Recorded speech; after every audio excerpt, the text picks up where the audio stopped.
as you have heard from both sides, this is a situation that cannot be allowed to happen again. Yes, ma'am.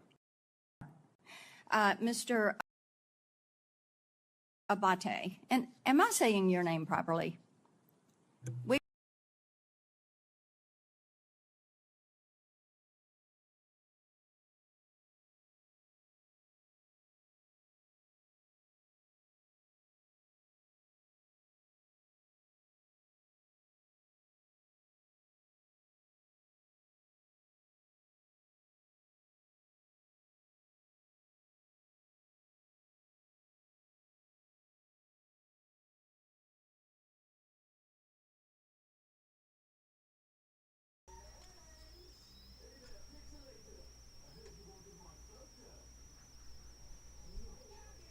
haven't fully confirmed yet, and I thought that as soon as we confirm and certify, would I you will supply provide that? to you. And Absolutely. also the age at which he had those feelings.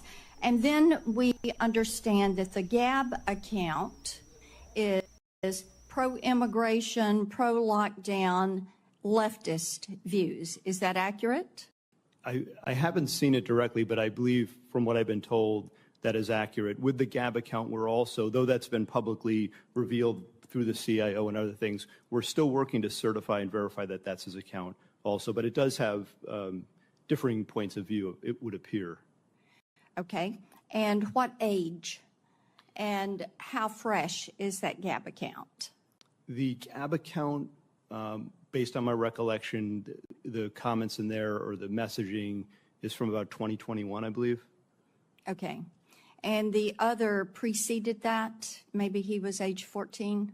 Yes, Senator. The other account that we talked about was in the 2019-2020 timeframe. So it would have been in the couple years right before the Gab Right messaging. before that. Yes. Are there other accounts that you all are currently verifying and receiving information from? We are. We've, as I mentioned, we've issued a bunch of legal process, and we're still awaiting returns from a number of the companies to include other social media companies as well. Okay. Well, my time has expired. Thank you for your patience today. Thank you for the information. We look forward to getting more information. And Director Rowe, we are going to hold a change agent because things at the Secret Service absolutely have to change. Thank you, Mr. Chairman. Thank you, and I want to thank our witnesses for your testimony here today. Certainly what happened on July 13th could and should have been prevented from what I have heard today. I'm certainly grateful to our witnesses for their candid answers and for helping to provide additional clarity and new information about the circumstances surrounding this attack. Acting Director Rowe, some of what you have said today conflicts with information and accounts that we have received from local law enforcement that we've had the opportunity to talk with. They have been voluntarily and I will say expeditiously cooperating with our bipartisan investigation, which we certainly appreciate. But we now need to speak with Secret Service agents directly, who are directly involved, and I would say that you need to make them available as soon as possible. Those interviews can't start weeks from now or months from now. Time is of the essence when memories are fresh and you can get the information that is most important to us. So my question for you as we wrap up this hearing, Acting Director Rowe, will you commit to having those agents available for this committee to interview as soon as possible in a matter of days, not weeks, matter of days? Yes, sir. Great, thank you. Certainly the American people deserve to know what went wrong, and they deserve accountability for those security failures. And as we continue our bipartisan investigation into security failures that day and any underlying systemic issues, we'll continue working to follow the facts, get clear answers, and make important recommendations to ensure that a security failure like this never happens again. The hearing record will remain open for 15 days until 5 p.m. on August 14th, 2024. For the submission of statements and for the questions for the record, this hearing is now adjourned.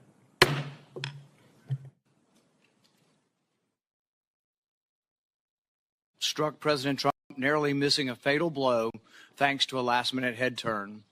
Tragically, not everyone was so fortunate. A beloved husband and father in the audience was killed, his life stolen in an instant. 2 others remain seriously injured, their futures uncertain. The lives of law enforcement officers working the event and those in the audience have been forever changed. Yet the media has shamefully moved on to other stories, and Google has been caught trying to suppress iconic images of a bloody Donald Trump, images showcasing the resolve of our nation in the face of the attack. But the American people have not forgotten, and we will not forget. There is no question that this was a monumental failure by the Secret Service. They had one job, and they failed. We know that. What remains unclear is who specifically failed, how they failed, and what must be done to ensure that something like this never happens again. America deserves to know that those responsible for this failure are, frankly, not going to be in charge of securing the upcoming Democrat National Convention. We need to know that someone's been placed on suspension, that someone won't be in charge of the next Donald Trump rally. Now, I was encouraged to hear that the acting director, Rowe, has initiated a disciplinary investigation in addition to the ongoing Secret Service policy review. This is an important step. However, real accountability will require a comprehensive examination of all the facts, which still remain unclear. This past Friday, my investigative team went to Pennsylvania to meet with local law enforcement and document the scene. One of the concerning things my team was told is that no one from Secret Service has talked to them since the shooting. I don't know how an investigation into what failed can be conducted without talking to the officers and agencies who were relied upon to do much of the work. Many questions remain unanswered about the planning and performance of security for July 13th. While a host of errors led to this security disaster, we now know local enforcement officers were suspicious of the shooter 90 minutes in advance of the shooting. There are 2 glaring issues we need to focus on. First, why were the AGR grounds and the roof left unattended? Why was the AGR building, the shooter's perch, left outside the perimeter? Local law enforcement told my staff that they specifically flagged the vulnerability of the building to the Secret Service and were told that it would be taken care of. Clearly, these vulnerabilities were not addressed. Second, why was Donald Trump allowed to take the stage? And why wasn't he removed from the stage when a suspicious individual was taking increasingly suspicious activities? Over 20 minutes before President Trump began his speech, the Secret Service Command Center had been made aware of an individual with a rangefinder. At least 10 minutes before it was confirmed, the Secret Service's counter-sniper team had been made aware of the suspicious subject and provided a photograph and a detailed description. Why was the event not delayed until the individual was found and checked out? Interviews with local law enforcement paint a different picture in critical places from what we have been told by the Secret Service in other briefings. Now we need to hear from the Secret Service agents responsible for security that day. Our committee has formally requested interviews with those agents, but we have not yet been allowed to speak to them. I expect Director Rowe today to tell us when we will be allowed to talk to these people. Finally, let me close with this. Mistakes, grave mistakes were made on July 13th, but that does not take away from the bravery of dozens of federal, state, and local officers that day. We are grateful for their sacrifices and professionalism. They deserve the truth now also. It is our duty and our utmost responsibility to ensure that we learn from this failure and hold those responsible accountable. I would now like to recognize Chairman Durbin of the Senate Judiciary Committee for his opening remarks. Thank you, Senator Peters. This is a rare joint meeting of the 2 committees, but we have matching jurisdiction, and I think it's the most efficient way to get to the truth. So thank you for letting us join you today. We've all seen the movies. We've read the books. The international assassin with sophisticated technology, elaborate plans, well-honed skills, sets out to kill a leading political figure in the United States. But how does that match the reality of what happened in Butler, Pennsylvania, when a 20-year-old introverted college student outsmarted one of the most sophisticated American law enforcement agencies in history, came within an inch of killing a former president of the United States. That's why we gathered today to ask these hard questions. There's more to this story and other aspects that we ought to consider as well. We cannot lose sight of the factor that contributed to the violence on July 13th. Widespread, easy access to AR-15 military-style rifles. While we rely on the Secret Service to protect elected officials, we must acknowledge the unique challenges they face in light of the proliferation of weapons of war on our street. Pennsylvania, like many states, allows individuals to openly carry a loaded rifle without a permit.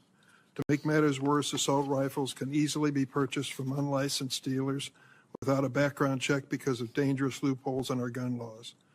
This same kind of firearm has been used to carry out mass shootings in Newtown, Uvalde, Las Vegas, and Highland Park, Illinois, killing dozens of children and adults and injuring many more.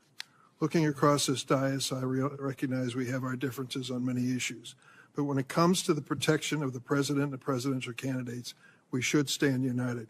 We know that protecting our elected officials is essential to a functioning democracy.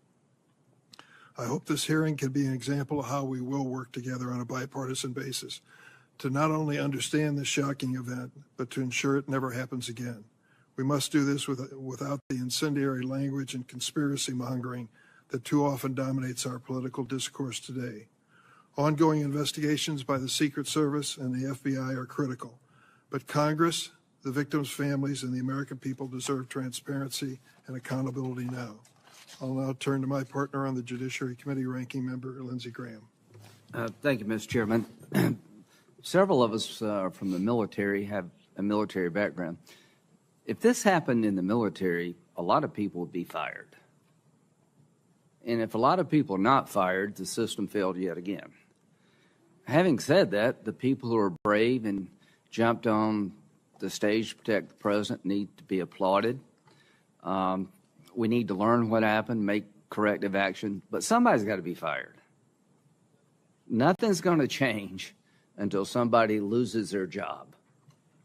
Thank you. It's the practice of the Homeland Security and Governmental Affairs Committee to swear in witnesses. So if our two witnesses could please stand and raise your right hand.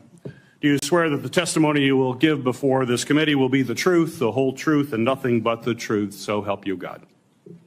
Thank you. You may be seated. Our first witness is Ronald Rove, Jr. Mr. Rove is currently the Acting Director of the United States Secret Service. Prior to this role, Acting Director Rove was the 23rd Deputy Director of the Secret Service. He has had a distinguished 25-year career in the Secret Service, from coordinating major security operations to collaborating with other government and law enforcement agencies. Additionally, he has served as the Chief of Staff to the Director, as Deputy Assistant Director for the Office of Protective Operations, and as Deputy Assistant Director for the Office of Intergovernmental and Legislative Affairs. Mr. Director, thank you for appearing before this committee today. You are now recognized for your opening statement. Good morning. Chairman Peters, Chairman Durbin, Ranking Member Paul, Ranking Member Graham, and distinguished members of the committees. Thank you for the opportunity to appear before you today. A critical part of the Secret Service mission is protecting our nation's current and former government leaders. The attempted assassination of former President Donald J. Trump on Saturday, July 13th, 2024, in Butler, Pennsylvania, was a failure on multiple levels. I join you and all Americans in condemning the horrific assault on former President Trump, Corey Comparator, James Copenhaver, and David Dutch. And I extend my deepest sympathies to the Comparator family and my sincere wishes for Mr. Copenhaver and Mr. Dutch's continued recovery. Before I begin, though, I want to commend the heroic actions of the men and women of the United States Secret Service on July 13th. Our special agents shielded the former president with their bodies while shots were still being fired, selflessly, willing to make the ultimate sacrifice without hesitation. I am extremely proud of these actions and those taken by the counter-sniper team to neutralize the threat that prevented further loss of life. and I applaud the actions of our tactical teams that responded so quickly. I would also like to express my gratitude to our federal, state, and local partners. We rely on these critical relationships, which have developed over decades of daily collaboration to secure protective events and conduct criminal investigations. As you're aware, there are multiple ongoing investigations of the attack and the security failures that occurred that day. I pledge my full support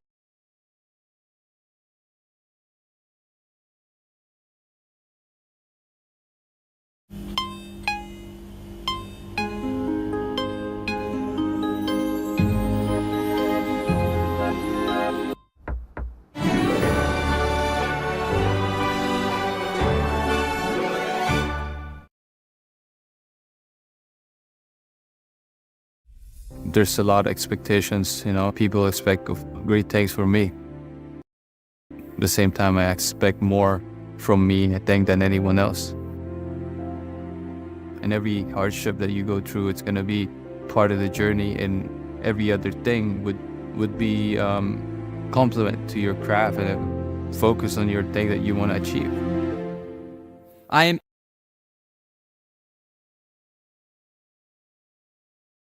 is implemented.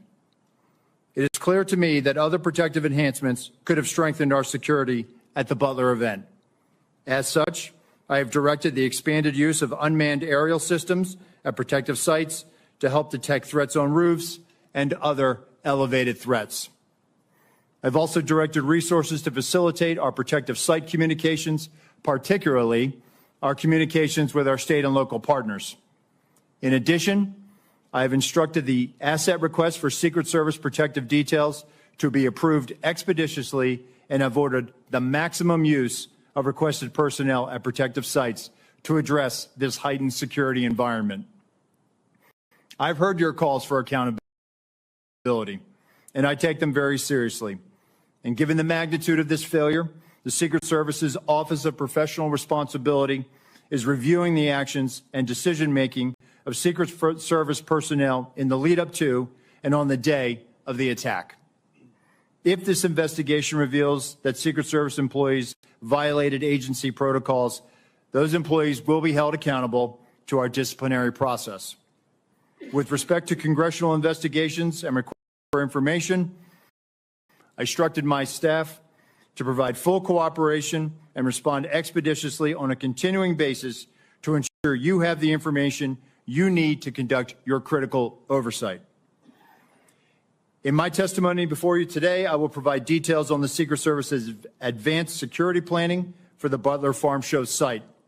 Facts as we know them regarding the incident itself, known breakdowns in executing the security plan, and corrective actions that the agency is taking to ensure that nothing like this happens again. But I do not believe that inadequate time to plan for this event was a factor in the failure. As you saw in my written statement, I am prepared to provide an overview of the security planning leading up to and during the July 13th attack.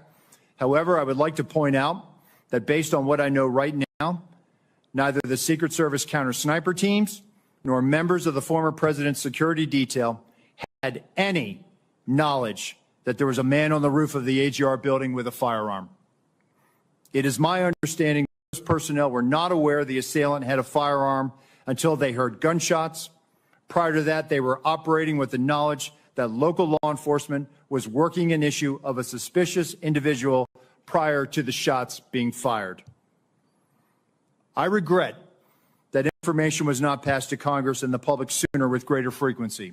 And I fear this lack of information has given rise to multiple false and dangerous conspiracy theories about what took place that day.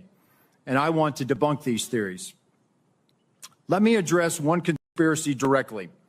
The Secret Service counter-sniper neutralized the assailant within seconds after the assailant fired his weapon.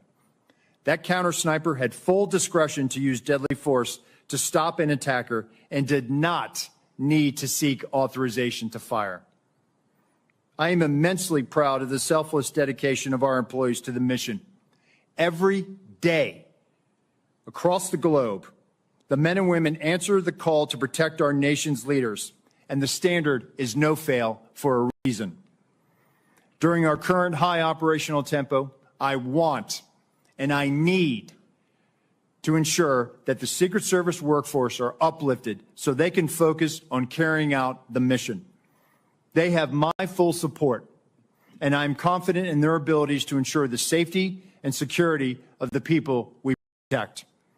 They are worthy of trust and confidence, and they deserve your support as well as the support of the American people. Chairman Peters, Chairman Durbin, Ranking Member Paul, Ranking Member Graham, and members of the committees, thank you for the opportunity to testify at this hearing. I will submit the remainder of my statement for the record, and I will answer your questions. Thank you, Mr. O. Our second witness is Paul Abate. Mr. Abate is the Deputy Director of the Federal Bureau of Investigation at the Department of Justice. In this role, Deputy Director Abate oversees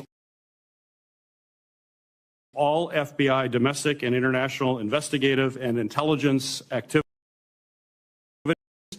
Prior to his appointment as Deputy Director, he has had 3 decades within the FBI leading counterterrorism efforts, and most recently as the Associate Deputy Director of the FBI, where he's responsible for the management of all FBI personnel, budget, administration, as well as structure. Mr. Abate, thank you for appearing before the committee here today. You are recognized for your opening remarks. Thank you, sir. Good morning, Chairman Peters and Durbin, Ranking Members Paul and Graham, and distinguished members of the committee. It is a privilege to appear before you today to discuss the FBI's investigation of the attempted assassination of former President Trump on July 13th in Butler, Pennsylvania. Before going further, I want to again offer my and our condolences to the victims of this heinous attack, to the family and loved ones of heroic firefighter and father Corey Comparator, to Mr. Dutch, to Mr. Koppenhaver, who continue to recover, and to former President Trump, who was also struck by a bullet fired from the shooter's rifle. Our thoughts and prayers are with each of them and their families and loved ones.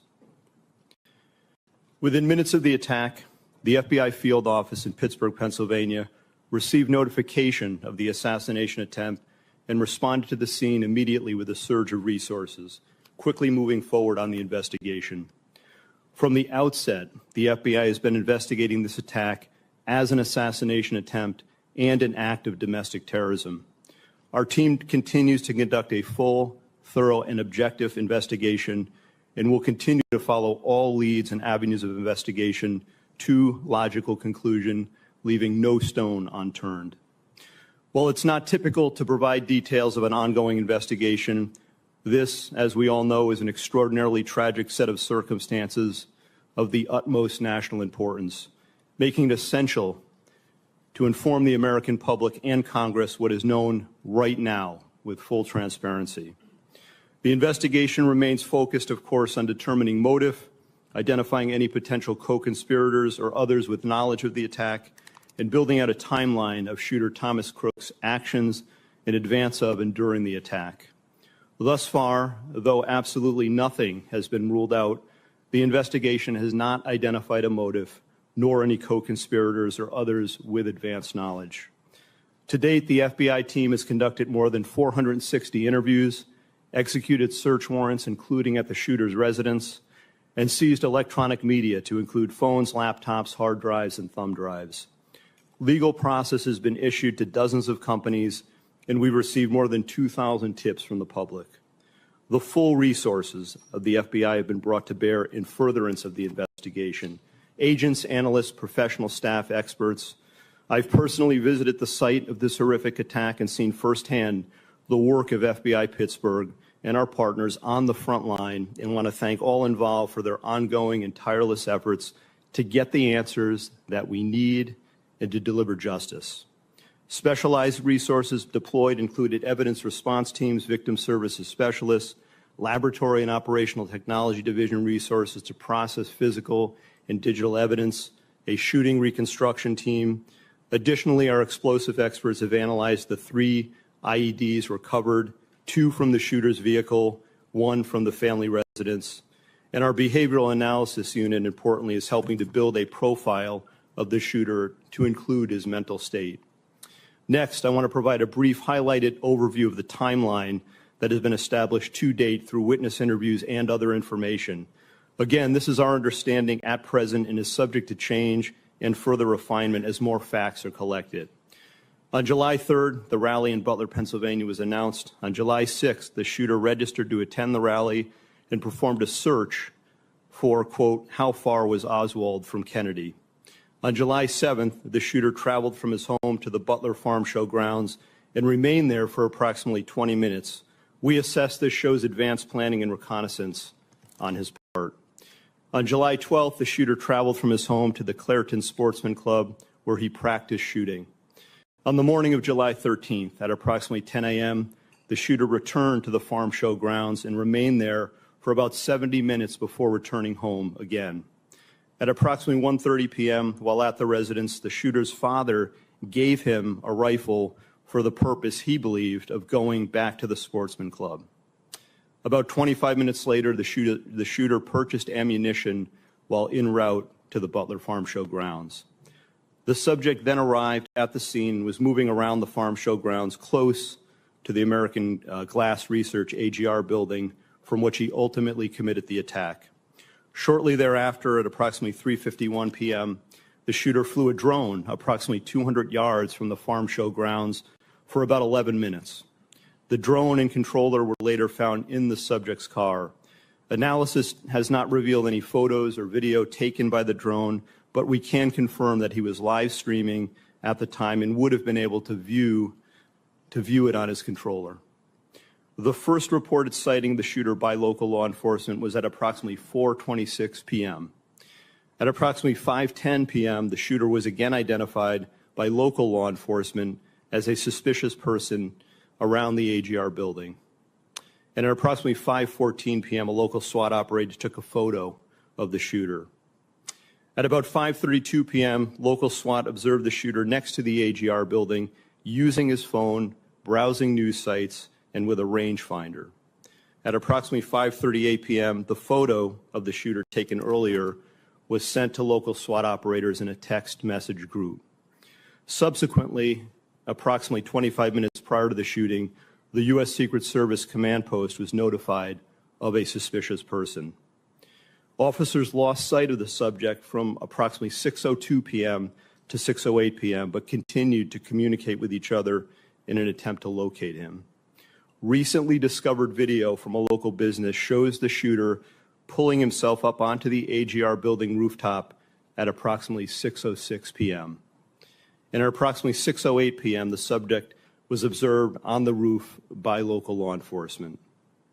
At approximately 6:11 p.m., a local police officer was lifted to the roof by another officer, saw the shooter, and radioed that he was armed with, quote, a long gun. Within approximately the next 30 seconds, the shots were fired.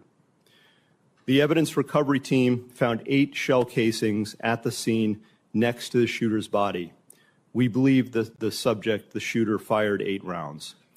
While the investigation has not determined motive, the investigative team continues to review information from legal returns, including online and social media accounts.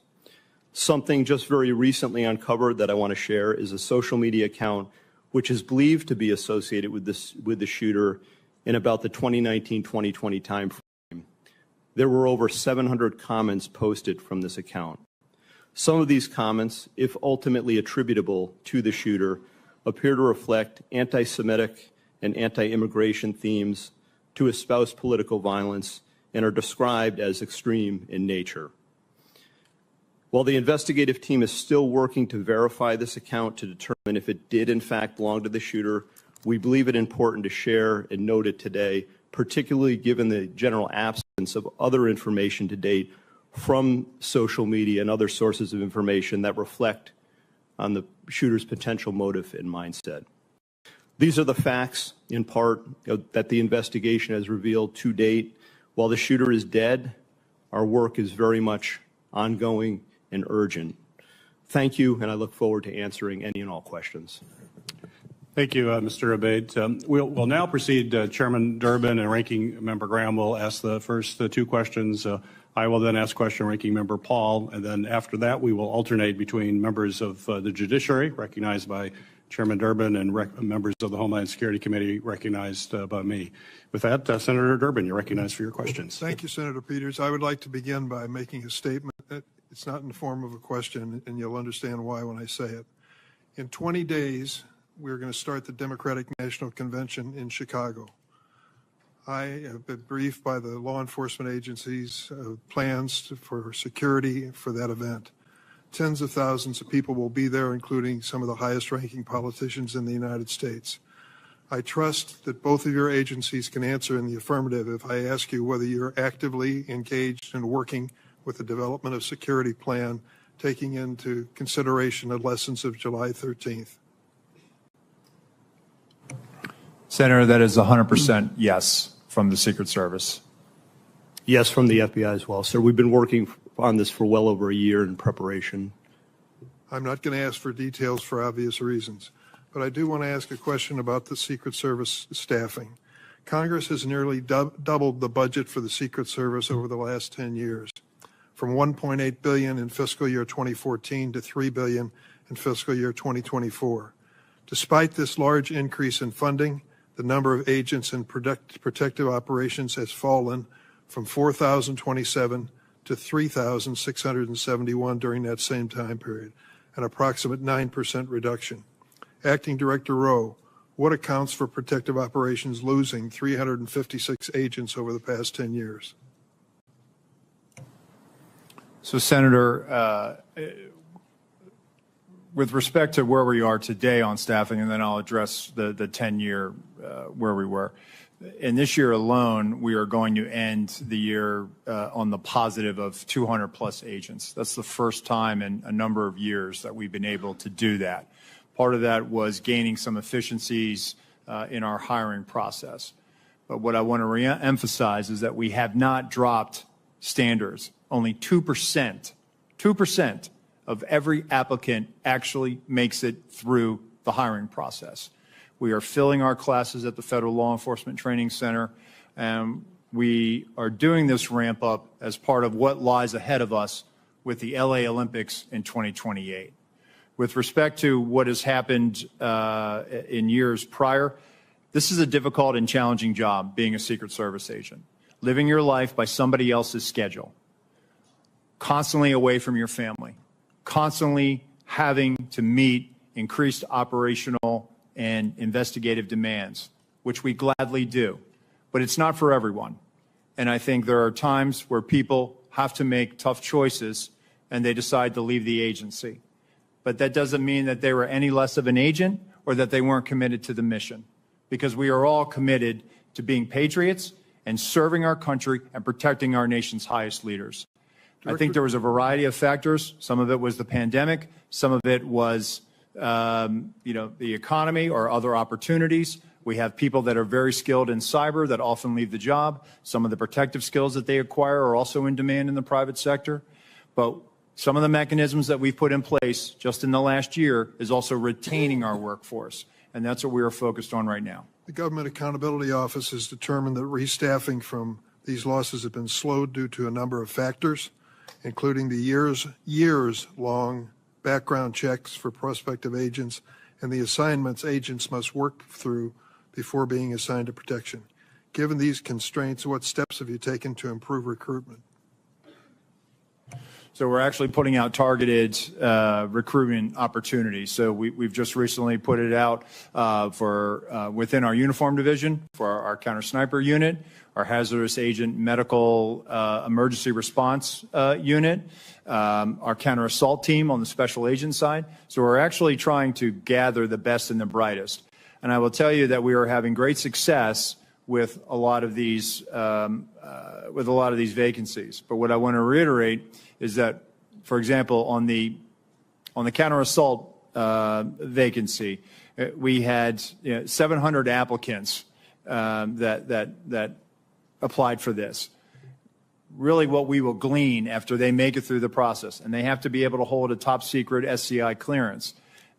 will be, if we realize 15 out of that tranche, that's a 2% pass rate. So it is very competitive, and we are trying to make sure that we are getting the best and the brightest without dropping standards. One last question for either one of you. What is the purpose of a rangefinder? And once this assassin was identified as using a rangefinder, wasn't that proof positive that he was a dangerous individual? So I'll say, Senator, that obviously somebody is trying to determine where they are in proximity to a location, a fixed location. I'll defer to my colleague here, but I believe it was a recreation or sports related. I thought I had read that it was a golf range finder. Nonetheless, it still would have provided him the ability to provide the distance that he was away from his intended target. Wasn't that enough? As far as raising suspicion? Yes. I think he was identified as being suspicious by local law enforcement. And nothing happened. Well, I know that local law enforcement was attempting to locate him. Thank you, Mr. Chairman. Thank you, Member Graham. Thank you. Let's go back to the resources. Do you need more money? Senator, listen, there is a single branch, a single agency in the executive branch that that needs more money. Everyone would take more resources. We've had a great relationship with the Department of Homeland Security, the Office of Management and Budget. Do you feel constrained to ask for more resources by anybody? No, sir, we don't. And actually, we have a great relationship with our appropriators and obviously the authorizing committees, and they have always looked out for the Secret Service. So I would encourage you to think big when it comes to resourcing the department in light of what happened here. At the time of the shooting, the Iranians were threatening high-level American officials, including President Trump, right? Senator, it's widely known. Right? FBI? Yes, Senator. That's 100% Did that correct. factor into the security footprint? So, Senator, what I will say is that it is widely known that the Iranians do not like us. I would refer you to the National Well, it's Security. not that they don't like us. They threaten to kill certain people, and they named them. Correct, sir. But I can't publicly It's comment. not like, I hate America. I'm going to kill these three guys. Right. I cannot publicly comment, sir, on. Well, they publicly comment on it. I mean, it's not But, what Senator, you what think. I'm trying to say is I cannot publicly comment Okay. on what Fair enough. intelligence, but I Fair can enough. assure you that we do a threat-based protective model. I'd like to have that model provided to the committee. Could you do that? Yes, sir. Could you also give us the protocols that are in place to secure a site like this? Yes, sir. Okay, thank you. One, the protective detail around President Trump, I know them all very well. They're brave men and women.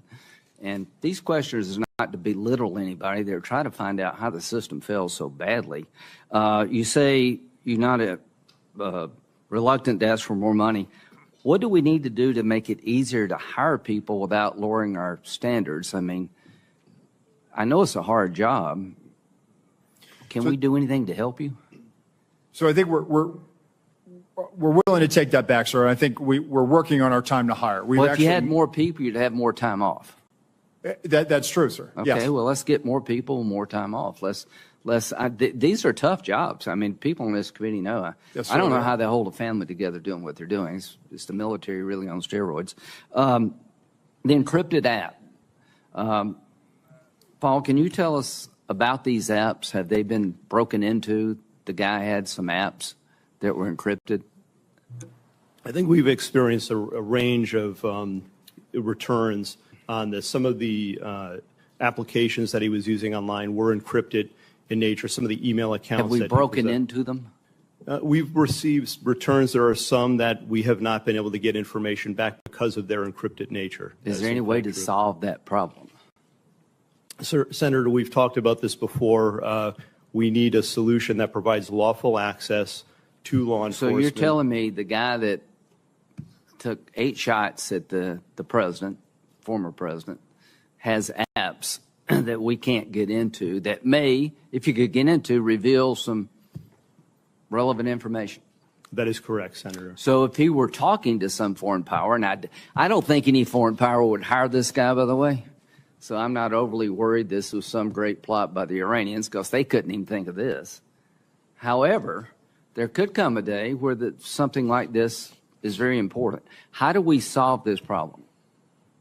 Senator, as we've been saying, we need a solution that provides lawful access where when we go to so a you're company... telling me, I agree with you, I'm not blaming you. We have encrypted apps of an assassin, a murderer, and we can't get into them all these days after. That needs to be fixed, folks. I'm all for privacy, but to a point. What if, in the future, somebody's using these apps to communicate with a foreign power? I think we need to know these things. We need to know them in real time. So lessons learned is that everything failed. Corrective action, seems to me you need more money and more people. Accountability. At the end of the day, how many people do you think will be relieved of their duties, Mr. Rowe, because of this? Senator, I publicly cannot, and I cannot weigh in on that right now, right? It has to be a fair and neutral process. From a fair point of view, would you say this is a major system failure at every turn, and those in charge of the system in question, not only was it embarrassing, they failed? So, Senator, again, if there were policy violations, those individuals will be held accountable, and they will be subject to our table of penalties. Just send us the policies if you could. Yes, sir, we will. But they will be held to our table of penalties, which will include up to termination. Thank you. Director Rowe, in your testimony here today, as well as in your written testimony, you said very, very clearly that you can't defend why that building with with the shooter on top of it was not better covered. You were very clear. You cannot defend that. So my question to you is, my understanding is that there's a detailed site survey that is done prior to an event to identify potential threat points. So talk to me about that site survey. I'm sure you've had a chance to look at it now after action. And how did that site survey get approved when it was so clear that that was a major threat from that building? Thank you, Senator. So our Pittsburgh field office did the advance. During that advance, not only were they discussing amongst themselves about mitigating the line of sight, but also they were discussing with other agencies that were supporting it. Our counter snipers met with their counterparts. The team lead and team lead met. They walked the site. They identified the AGR building. And if I may, Senator, if I could point out something right now, if I may, and we will place this for the record, but this is the point of view. This is from the second floor of the AGR building. This point of view is the point of view where the counter sniper team locally was posted. The gold arrow indicates where the shooter fired from. Looking left. Why was the assailant not seen? When we were told that building was going to be covered, that there had been a face-to-face that afternoon, that our team leads met, this was the view.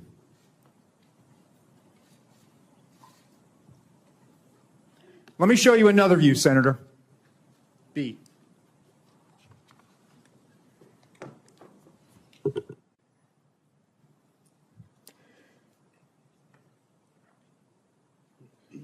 This view is a reenactment by one of my agents, laying flat. There is a 5-inch rise on the middle of that roof. The assailant would have had to present his bore over that to get his shot off. The view underneath reflects the perspective that he would have had. Again, I call your attention back to the first exhibit, if they'd have looked left. Give me C.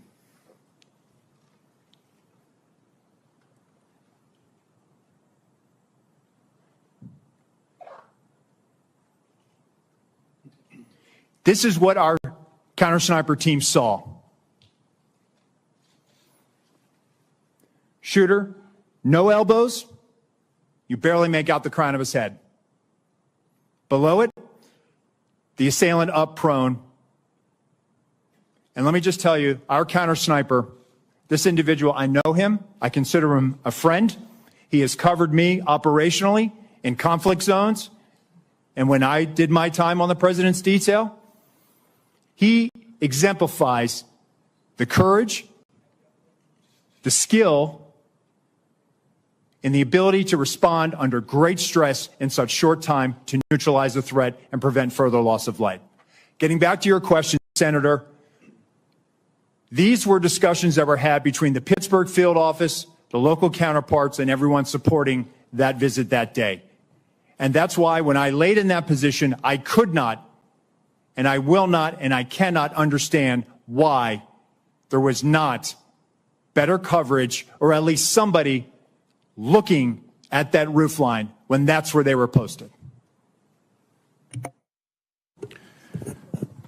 Director Rowe, the Secret Service, state and local law enforcement were on multiple communication channels, is my understanding, during that time. And as a result, local law enforcement was only able to call in to a state command center that was then relayed from the Secret Service. There seemed to be a recurring issue in emergency situations that we're finding with the federal government, that there's not a seamless way to communicate, particularly if you're relying on local law enforcement to deal with what was clearly a major vulnerability. Local law enforcement in Butler told my staff that they had no way of communicating directly with the Secret Service. And if I listened to Mr. Bates saying there was about 30 seconds between when the local law enforcement reported that there was a man on the roof with a gun, 30 seconds, if it's communicated directly to a counter sniper team, would that be enough time to react prior to the firing of those shots? Senator, if we'd had that information, they would have been able to address it more quickly. It appears that that information was stuck or siloed in that state and local channel. I will tell you, though, that there were our tactical elements did have, not only did they have embeds from Butler County ESU with them, but they also had radios on the tactical net. It is troubling to me that we did not get that information as quickly as we should have.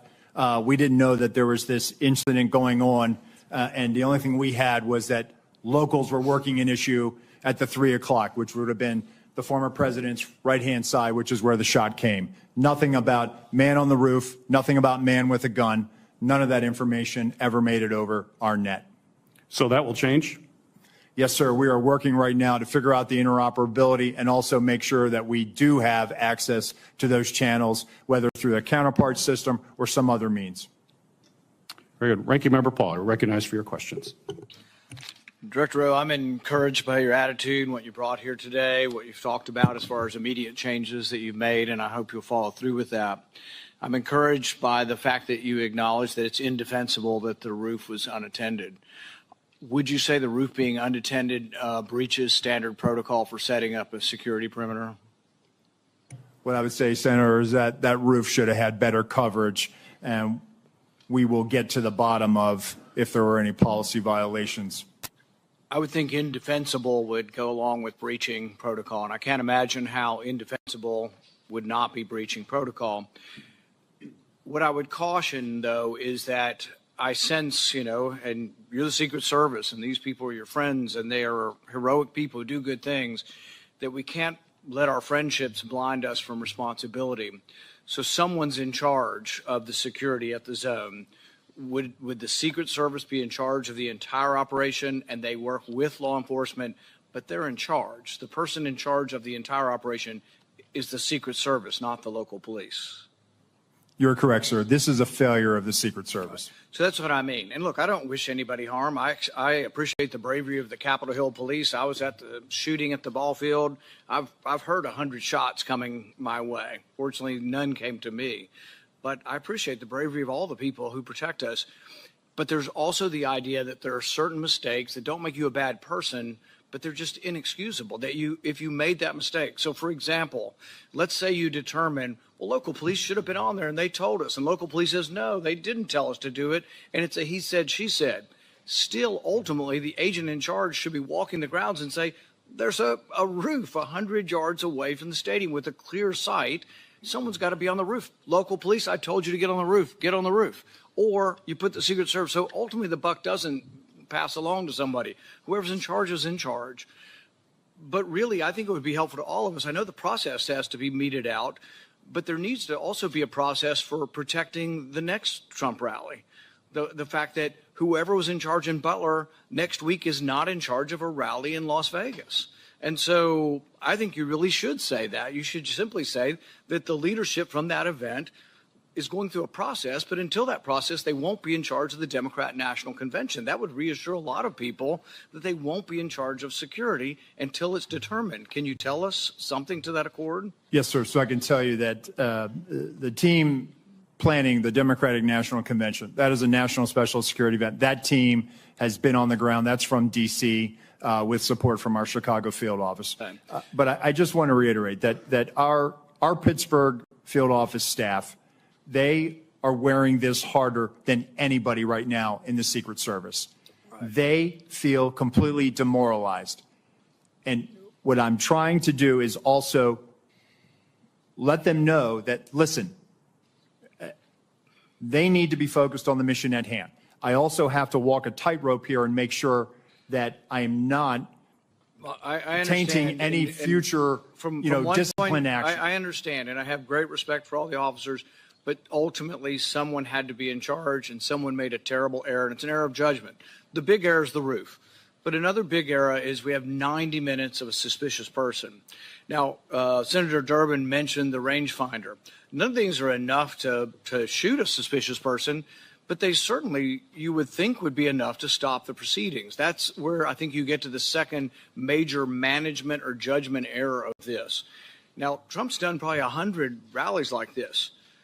How often at one of his rallies are there 90 minutes of looking at one person and at least a half a dozen pictures of that person? How often does that happen? And is it against protocol to let a proceeding go on when you've got a suspicious person, 90 minutes worth of people talking about this person, and we don't stop the proceeding? Does that defy protocol? So Senator, while there's 90 minutes in total from when he's first identified by local law enforcement, we have about a 30-minute window. But at no time is there anything ever communicated about weapon or harm. I think that's where the threat. A weapon, you shoot people with a weapon. Sure. Without a weapon, we're talking about people you stop and say, he had a backpack, which was probably big enough to have the AR-15 in it. In all likelihood, the backpack has the weapon in it. So a guy with a big backpack would never get through the perimeter. So once again, a big mistake was not having the perimeter wide enough to prevent people from shooting outside the perimeter. But the thing is, he would have never gotten through the perimeter, right? His backpack would have been checked. But people with big backpacks are very suspicious. And I would think he's been seen 6 times. But you got 20 or 30 minutes of knowing about it. But the thing is, there's all kinds of chatter going on about this. And you would think the chatter going on with the local police is on a police radio, and a policeman with that radio is standing in the control tent, so you get that communication. So there's a huge and massive breakdown. But really my question is, how often has this happened at other rallies where there's a half a dozen pictures and 90 minutes of people talking about a suspicious person? I just can't imagine that it's real common. So, Senator, at rallies, there are people that come to the attention of law enforcement for a variety of reasons. If they come to our attention for some other activity that might, put it a little bit, hey, we probably need to go check that individual out. This happens, and that's why we attempt to locate them. That's why it's important for us to try to find them. And it's important to have the information. And so local law enforcement did their very level best to try to locate him. They did provide us the photos 30 minutes prior. He evaded any detection by law enforcement. But once again, it's the overall person in charge. It's a terrible breakdown. It's a terrible management decision not to have stopped it. There was a chance to stop the proceeding. And the question is, not whether there's enough information to take down an individual. It's a much lower standard to say, hey, we're going to wait until we get this individual. The roof and the 90 minutes of it, both I think are failure of your protocol. And I think when that's determined, the person who made these decisions can't be in a position of authority again. Senator Klobuchar. Thank you very much. Thank you to all of you for holding this hearing. I appreciated Director Rowan. We had the classified briefing and also today taking responsibility for the agency and your own personal emotion and reaction to your visit and what had gone wrong. For the people in my state that keep asking me, I just don't get how he got on the roof. I know we've gone through great details and a lot of examination. Could you just give a minute on what went wrong and how you think it can be fixed? Because I think it's just going to help to dispel the conspiracy theories. There are some people that think it didn't really happen, which of course is completely ridiculous. It did.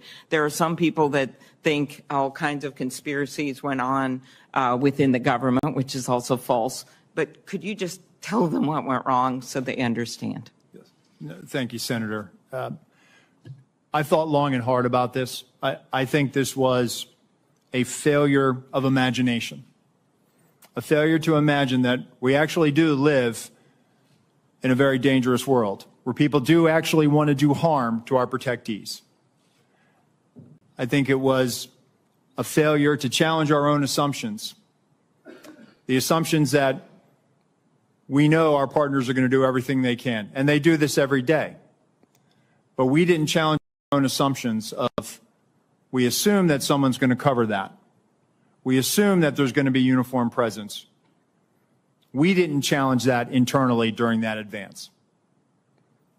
So moving forward, I've directed that when we're talking to people and we're making requests, we are very specific about what we want. We are providing explicit instructions on exactly what our expectation is and what we need them to do and what we want them to do. That's the only way that we're going to be able to move forward beyond this. And let me just tell you that our state and local law enforcement partners are the best. So this belief that somehow they are less than federal law enforcement or they're less than the Secret Service, they're out there patrolling communities every day. They're the ones out there going into hazardous conditions every day. They know their communities. They have the ability to enforce state and local laws. Our advanced agents do not. Right. We need them, and we need them to be partners with us. And I think we need to be very clear to them, and that may have contributed to this situation. Yeah, appreciate that. I have the same respect. Next, one of the things you mentioned to me was, and to all of us, was in this other briefing, was just the texting protocol. And I think a lot of us think about this in non-security settings, about how people are just texting all the time instead of talking, and how it takes our eyes off, in your case, the target. Could you talk about what might have gone wrong there and how you think things could change when there's the hope is that their eyes are constantly on the scene and on the potential targets and risks? Thank you, Senator. So, again, we need people focused on the problem or on their area of responsibility. It was great that there was a text chain, but that communication needs to go over the net. It needs to go over a radio channel so that everyone has situational awareness of it.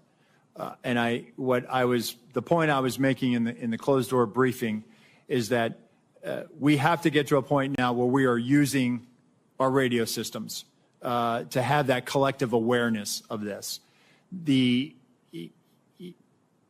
I think, one of the things that I've directed is that in addition to the interoperability, we're going to roll out common operating picture, a common operating platform that we utilize for national special security events. We have the ability to roll that out to the field that has a Blue Force tracker in it that's able to, where you can put where all your state and local assets are, where our federal assets are. But in addition to that, I want people using the radio. So it's great that the tactical elements are talking to each other. It's great that the shift is talking to each other. but we have to be able to make sure that whenever we come across a situation, that everyone has situational awareness of this. And I will take this, you know, in my time when I was operational in the President's detail, you know, we were given the explicit instruction, hey, if you're going to pass it, if it's relevant enough that you feel like you need to pass that information, do it over the radio. And that was the protocol that we had. And I think over the years, perhaps with the advent of technology and smartphones, perhaps we've gotten away from that. But we need to get people back on the scope, back on mission, back focused on what they need to be responsible for. Okay, and the next question I'll put in writing. Thank you very much of you, Mr. Abate, but it's just pointing out that we've seen this rise in threats against members of Congress, which of course is relevant to this. 8,000 just last year, more than 4 times over the past 7 years. I'll want to ask you in writing about the steps that the Justice Department is taking to prioritize these cases. I know there's been some changes made. Yes, Senator, it's of our highest priority, and we're urgently working on it 24/7 every day to protect each and every one of you here. Appreciate it. Thank you, both of you. Senator Carper, recognized for your question. Thanks very much. Mr. Rowe, Mr. Abate, thank you for joining us today. I have the privilege of representing Delaware, the first state to ratify the Constitution. We did that over 200 years ago, and the Constitution sort of outlines how we elect our leaders. And it changes with respect to technology over the years. But there's, for as long as we've been a country, threats to our leaders when they pursue elective office. We're going to be gathering, some of us will be gathering in Chicago in just a few weeks. Others will be gathering in other parts of the country to help make sure that what was adopted in that original Constitution is actually carried out faithfully. And it's just incredibly important that those who aspire to elective office and those who take on those challenges are protected, and their families are protected, as well as those who surround them. I share with my colleagues my prayers for those who have been killed or injured on July 13th. We're grateful that one of our presidential candidates is okay.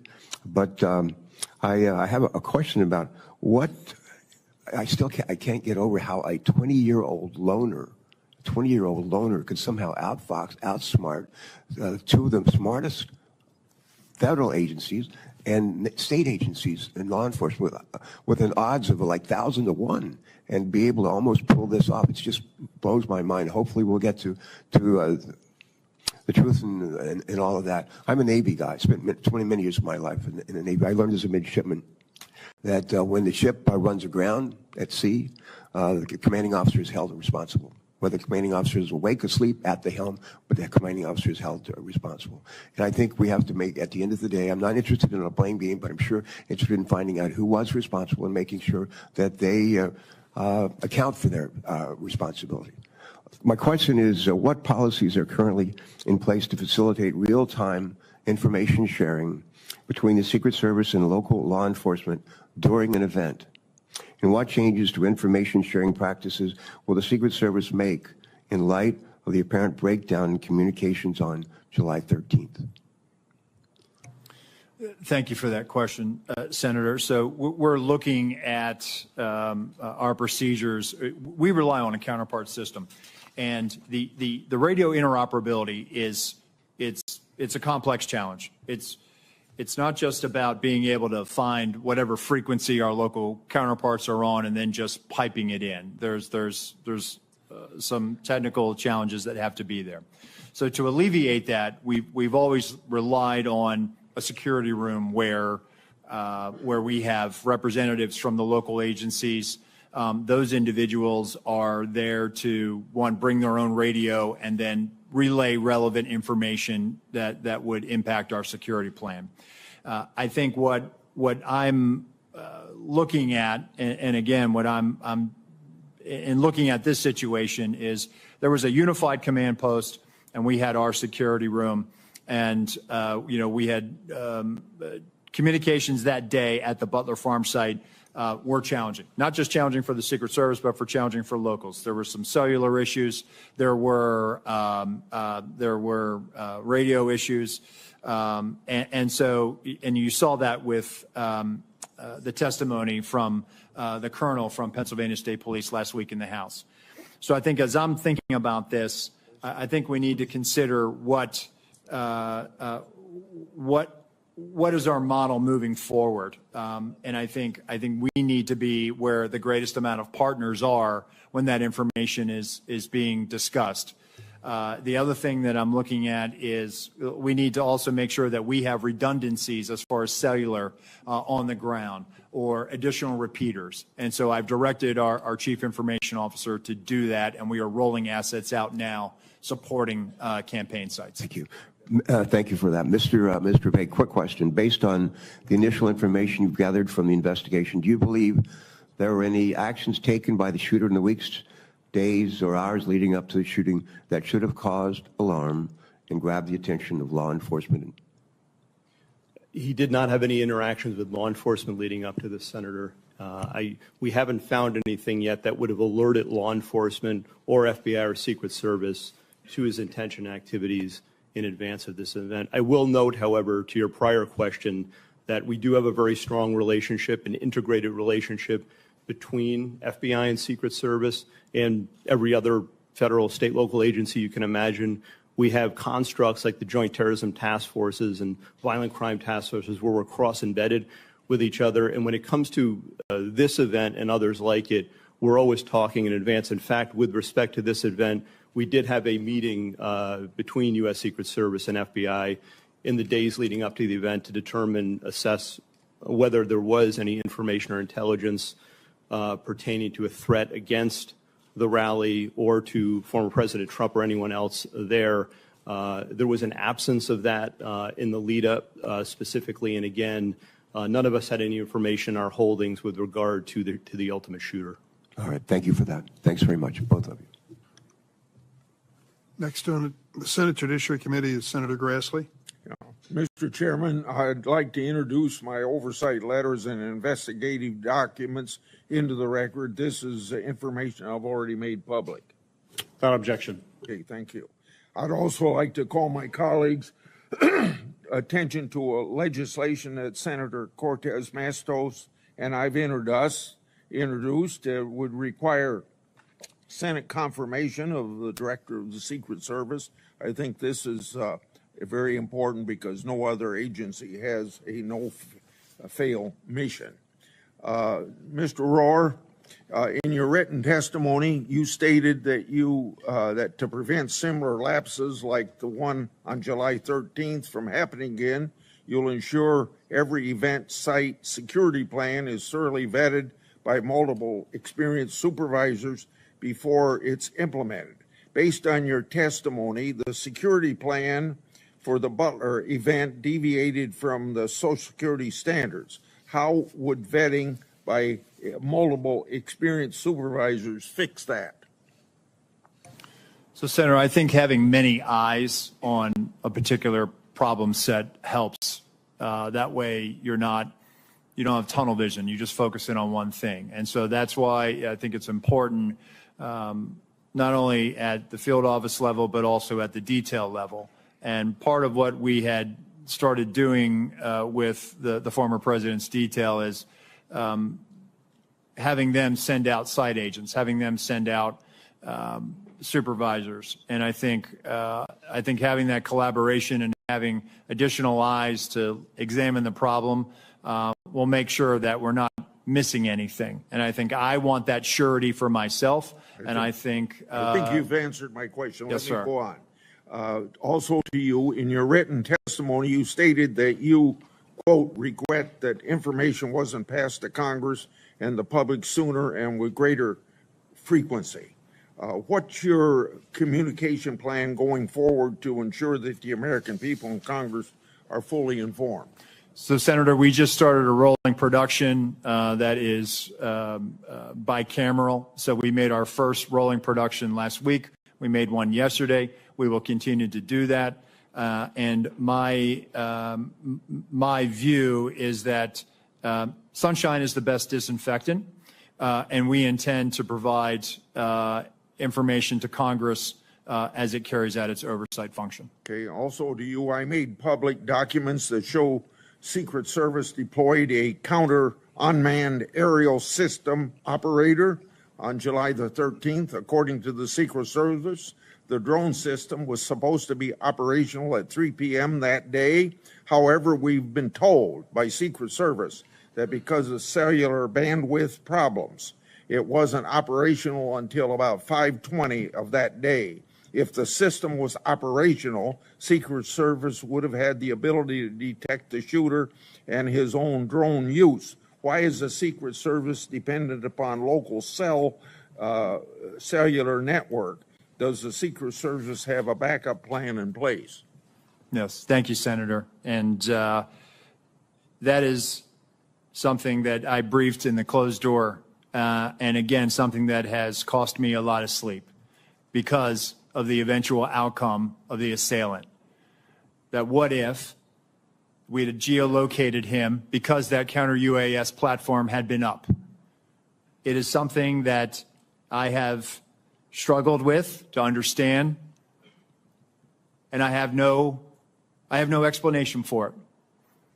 Okay. It is something that I feel as though we could have perhaps found him. We could have maybe stopped him. Maybe on that particular day, he would have decided this isn't the day to do it because law enforcement just found me flying my drone. People fly drones all the time on the peripheries of our sites. And we go out and we talk to them and we ascertain what their intentions are. On this day in particular, because of the connectivity challenge, as you noted, there was a delay, and he flew his drone at 3:51 approximately. So moving forward, we are leveraging resources from the Department of Homeland Security and others to make sure that we have dedicated connectivity so that we're not reliant on public domain, so that we can ensure that whatever assets we have in place, those assets are operational. And that is my commitment to you, that we are going to make sure we're going to do that, and that is something we are moving out on. Thank you, and I hope that you'll answer some of my other questions in writing. Senator Johnson, recognized for your questions. Thank you, Mr. Chairman. Acting Director Rowe, in our secure briefing last week, I made the point that if you don't want conspiracy theories to spread, you need to provide information. You know, I appreciate these photos today. These things could have been released literally within days, and a whole lot more information as well. So Congress needs to provide oversight. We don't have certain investigatory tools like you have, but what we can do is do interviews. So, Acting Director Rowe, did you receive our letter from July 25th requesting interviews with 13 individuals of the Secret Service? We are in receipt of that letter, Senator. And I don't know, Deputy Director Abate, have you seen that letter as well? Do you know who we're requesting interviews with? Senator, I have not seen the letter. Do you know whether those individuals submitted to interviews with the FBI, Acting Director Rowe? We're in the process. Those employees are being interviewed if they have not already been interviewed, sir. Are those interviews being transcribed? The FBI interviews, sir? Yes. Well, we have 302s on those. Yes, Senator. We will. Okay, when will Congress get those 302s? When will we get those transcriptions of those interviews? Senator, I'll take that back and we'll get those to you as soon as possible. So, Acting Director Rowe, when will those individuals be made available for Congress, for this committee to interview them? Senator, we'll make them available. How soon? Because memories are short. They can be influenced by events. We need these transcribed interviews as soon as possible. We will get that done, sir. Does the Secret Service use encrypted communications at events? On our radio nets, we do, sir. Are those memorialized? Are those saved? The radio traffic from Butler, we did not have recordings. Do you normally? Not on the road outside of D.C. or outside of a presidential or vice presidential stop. So communications between Secret Service agents will not be available like we've gotten the communications from local law enforcement. I'm sorry, Senator. So we're not going to be able to get those communications. You didn't save them. No, sir. Which is very unfortunate. It is, sir. And moving forward, I've directed that we will now start recording those so that we will have them moving forward. And by the way, I'm going to ask for a number of things at the very end to be entered in the record. But one of my preliminary findings is that the Secret Service did not attend the 9 o'clock briefing the day of the event. In your testimony, you said that a site briefing was conducted with Secret Service personnel and law enforcement partners supporting the event. Those both can't be true. So local law enforcement do not believe Secret Service was present at the 9 o'clock briefing, were they?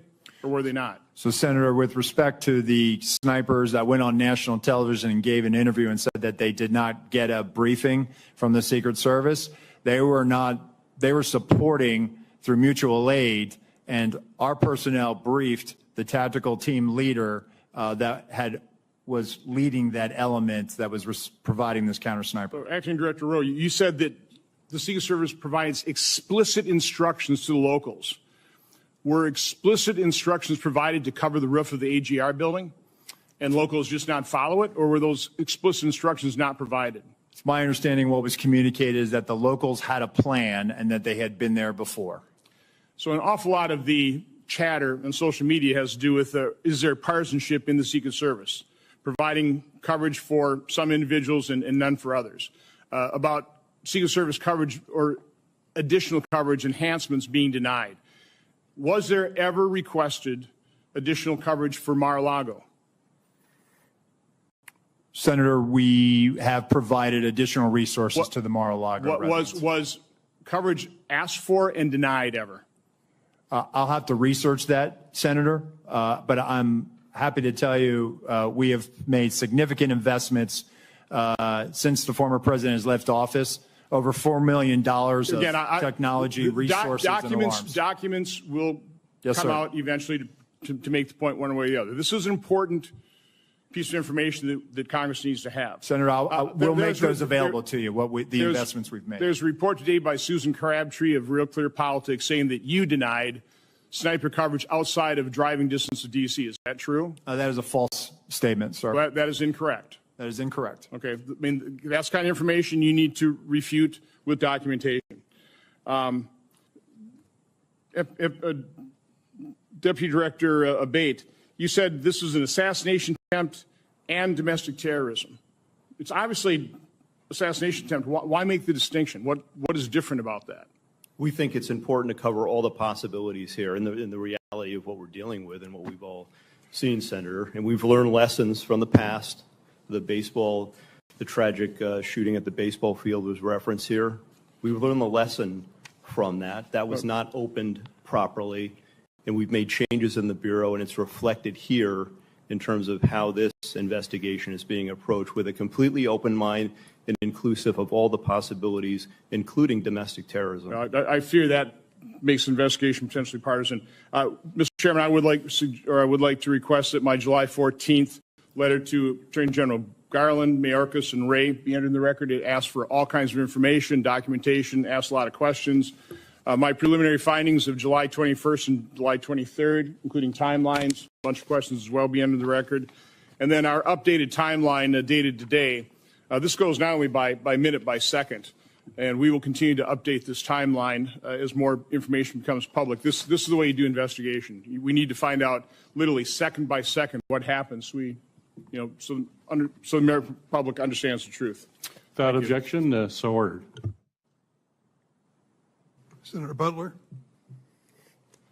Thank you, Mr. Chairman. Thank you to both of our chairmen and ranking members for holding this incredibly important hearing critically for the American people to understand the safety and security that is being provided to our national leaders. Thank you both for being here and for, again, answering the hard questions. This is a time of, I think, heightened attention, deservedly so, not only for our national leaders, but for the teacher who decides that they're going to go and participate in their democracy, or the firefighter who wants to hear the voice and vision of the potential next leader of this country. My thoughts and prayers really are with those Pennsylvania families who have lost loved ones or have been critically injured. As I offer my questions today, it would be in service to those, to preventing future incidents. But in the one question of looking backward to the event, on the 13th, Director Abate, can you just talk a little bit about how did Mr. Crooks, how was he able to get an AR-15 onto the roof of that building? Does your investigation illuminate anything that we have learned to help to make that point more clear? We don't have definitive evidence yet as to how he got the rifle up there. Based on everything that's been collected thus far, photos, video, eyewitness accounts, we do believe he likely had it in the backpack. Broken down in the backpack? We're still assessing that. Our laboratory has looked at the rifle itself and measured that against the backpack itself. And if placed in this backpack, it would extend outside. It would have been visible. We don't have anyone who observed him with the backpack with a rifle barrel or other part of it sticking out of the backpack. But the rifle would not have fit fully into this backpack to be concealed and whole. We have video that was recently found of the shooter walking in a distance from his car just before 6 p.m., about 5:56, I believe. And based on everything we have, we assess that he returned to his vehicle at that time, got the backpack, and then proceeded back to the area and to the AGR building. And then he's observed, of course, on the roof just minutes later, holding the backpack in front of him. In fact, there's dash cam footage from a police vehicle that shows him briefly traversing the roof with the backpack in front of him. And then it's just minutes after that that he's actually seen by the officer who I described with the rifle on the roof. It's possible that he broke the rifle down, though we don't have conclusive evidence of that, and took it out of the bag on the roof in those moments before and reassembled it there. That's one of the theories we're looking at and working on right now. Thank you for that. You take me right, Acting Director Rowe. Thank you for your years of dedicated service and jumping in a hot time. But you take me right to this point of communication. There's been a lot of conversation about and even in your written and verbal testimony, you have talked a lot about the communication and the disparate nature in which it's happening across the different channels. One sort of foundational question that I have is, are all elements of an event communicated on the same channel? If I lost my kid and I'm at a big rally, are local law enforcement talking on the same channel about me losing my kid that they're talking about a suspicious individual? So when it comes to the locals, they likely have some type of common channel that they work off of in a county or an adjoining municipality. When it comes to the Secret Service, we do have various channels for various agents and our uniformed division officers working specific aspects of that advance. So it's not possible that the delay in communication or the losing of the thread of tracking this individual was sort of lost in the commotion of all of the other communications that could have been, or maybe was sort of separate from the communications channels that were happening. Senator, I can only speak to the Secret Service Sure. Lines of communication, and we did not have anything beyond suspicious person that was communicated to us. Last question really quickly, because I'm out of time, but Acting Director, was there any communication with the Secret Service that was talking directly with the former president's detail? That feels like there's been some question by my colleagues about why the call wasn't made to delay the event. Help us understand the communication that either was or was not happening directly with the former president's detail to make the call to delay 10 minutes. We've all been to these events; they never happen on time. But to delay while this was being investigated. So the detail, they were operating on their net, which our security room was monitoring.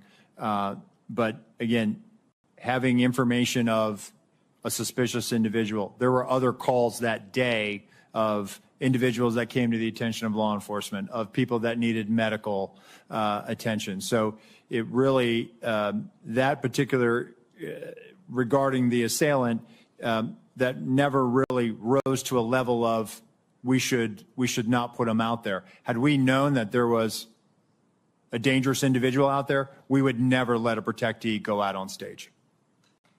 Thank you, Mr. Chairman.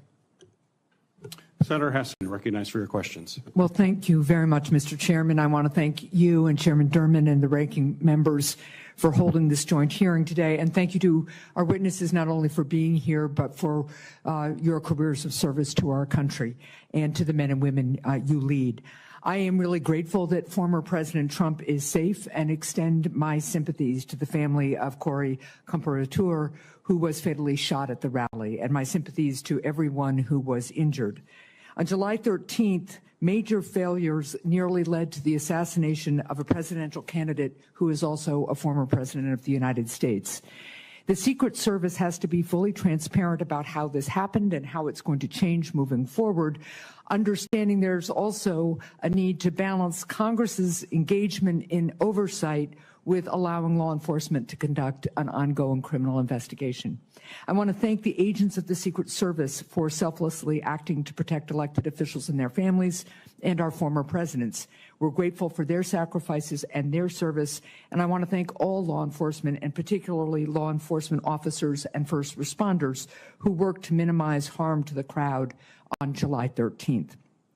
Mr. Rowe, I want to start with you. New Hampshire hosts many political rallies. Protecting the speakers and attendees at these events requires extensive coordination between state and local law enforcement, the Secret Service staff, and obviously campaign event staff. As a former governor, I've experienced some of the challenges that this type of coordination can create, but we know that this coordination is really essential to public safety. It's clear that there were significant coordination failures on July 13th. You told us earlier that the local SWAT team told the Secret Service that local law enforcement had eyes on the AGR roof. But there are reports that members of a local SWAT team never met with the Secret Service in the days before the Butler rally. What steps does the Secret Service take prior to political rallies to ensure that the agency is effectively coordinating with the candidate security details, with state and local law enforcement, and with campaign event staff? So as part of the advance process, Senator, as happened in Butler as well, there's a police meeting, and basically that is that initiates the advance. That's bringing in all the not only emergency management officials, but all the state and local law enforcement agencies that may have aspects of supporting or assisting in that advance and on that visit. The focus of that police meeting, one, is to exchange numbers and business cards, and then coordinate times for walkthroughs. There were walkthroughs of the Butler Farm site with local law enforcement agencies that were supporting that visit. And that was directly as a result of having that police meeting to begin the process of figuring out, dividing up the labor areas of responsibility. So what you're telling me is that at that meeting, the Secret Service, the first meeting led to the walkthrough that the Secret Service does with local law enforcement, and that at least some members or directors of the local SWAT team would have been part of that process? Well, as I understand it, the Beaver County, they were seconded to assist Butler, but the Butler ESU team were part of the advance process. Okay. How many agents did the Secret Service provide to plan and secure this event, and how many people from state and local law enforcement agencies supported the security of this event? So in totality, between law enforcement, state and local and federal, there are 155 personnel at the Butler Farm site that day. All combined Secret Service, it's in the 70s. And then we had support from Homeland Security investigations that were providing post standers. And then we had approximately 70 or so various Pennsylvania state law enforcement. Okay, thank you. I want to go to one other issue before my time expires. You've talked today and in our secure briefing about the interoperability of the Secret Service's counter-drone capability, that it failed early on, and so it didn't catch the drone flown over the site by the shooter. First, what changes you've addressed this a little, but what changes is the Secret Service making to ensure that it has backup technology? but also what efforts did the Secret Service undertake to coordinate with other law enforcement regarding anti-drone capability at the rally site? We're working to determine that right now, Senator. We're getting the redundancies in place. Counter UAS authority, it is a little complex. State and locals don't necessarily have this ability to do that. And it does require coordination with the FAA because it does it could impact commercial travel. Okay, thank you. And Mr. Chair, I'm just going to follow up, and I think one of the things that you're hearing from a lot of folks, but I'm not sure we're really clear on yet, is how is it that somebody who clearly is arousing concern from law enforcement isn't identified as suspicious, and how is it that that information doesn't get to the president, the former president's detail? So I'll follow up in writing. Thank you. Senator Cornyn. Thank you, Mr. Chairman. Director Rowe, can you explain why the shooter's drone worked? Because there was no counter UAS present, sir. Well, you had a drone system, but you had bandwidth problems. The bandwidth apparently was adequate for the shooter's drone, but not for the Secret Service. Can you explain that? I have no explanation for it, sir. We also know that in a military context, electronic warfare or jamming capabilities are commonly used on the battlefield. Does the Secret Service have jamming capabilities or drones? We have drones, sir, and when it comes to, I have to be very careful about how I answer this one in an open forum. What I can tell you is that we have technical security measures, sir, to address, I think, what you're asking me. Well, the question is, can you take down a suspicious drone? Because this can be used not only for surveillance by the shooter, which obviously it was here, but also drones can be weaponized and be used as a threat to the president, or in this case, the President Trump. Do you have the capacity to stop a weaponized drone? What I will tell you, sir, is that we have technical security measures that we utilize at permanently protected sites. We also have the ability in a limited fashion at temporary sites. What I can tell you is that on this day, the counter UAS system had technical difficulties and did not go operational until after 5 o'clock. So in this case, the shooter had a rifle, but somebody who wanted to kill a president for a former president or a candidate for president would not need a rifle. They could use a drone, correct? It is a potential threat vector. So this individual was identified as a suspicious person. Can you explain to us when a suspicious person becomes identified as a threat? Well, I think it's also when a weapon or some other dangerous item is then presented. A rangefinder would not render someone a threat as opposed to somebody who was under suspicion? I think the rangefinder is what initially brought him to the attention of local law enforcement. And why would the president be allowed to take to the stage while a suspicious person had been identified and before the Secret Service or local law enforcement were able to investigate the circumstances? So at that time, Senator, suspicion had not risen to the level of threat or imminent harm. Well, you didn't. Ultimately, that suspicious person did become a threat. Do you think if the president had been asked not to take the stage and during the time it took to investigate to eliminate that suspicion, wouldn't that have been the appropriate way to deal with it? Senator, it certainly is one way to do it. This is a challenge for law enforcement in general, is that being able to, you identify somebody that comes to your attention and you're trying to determine what are their intentions.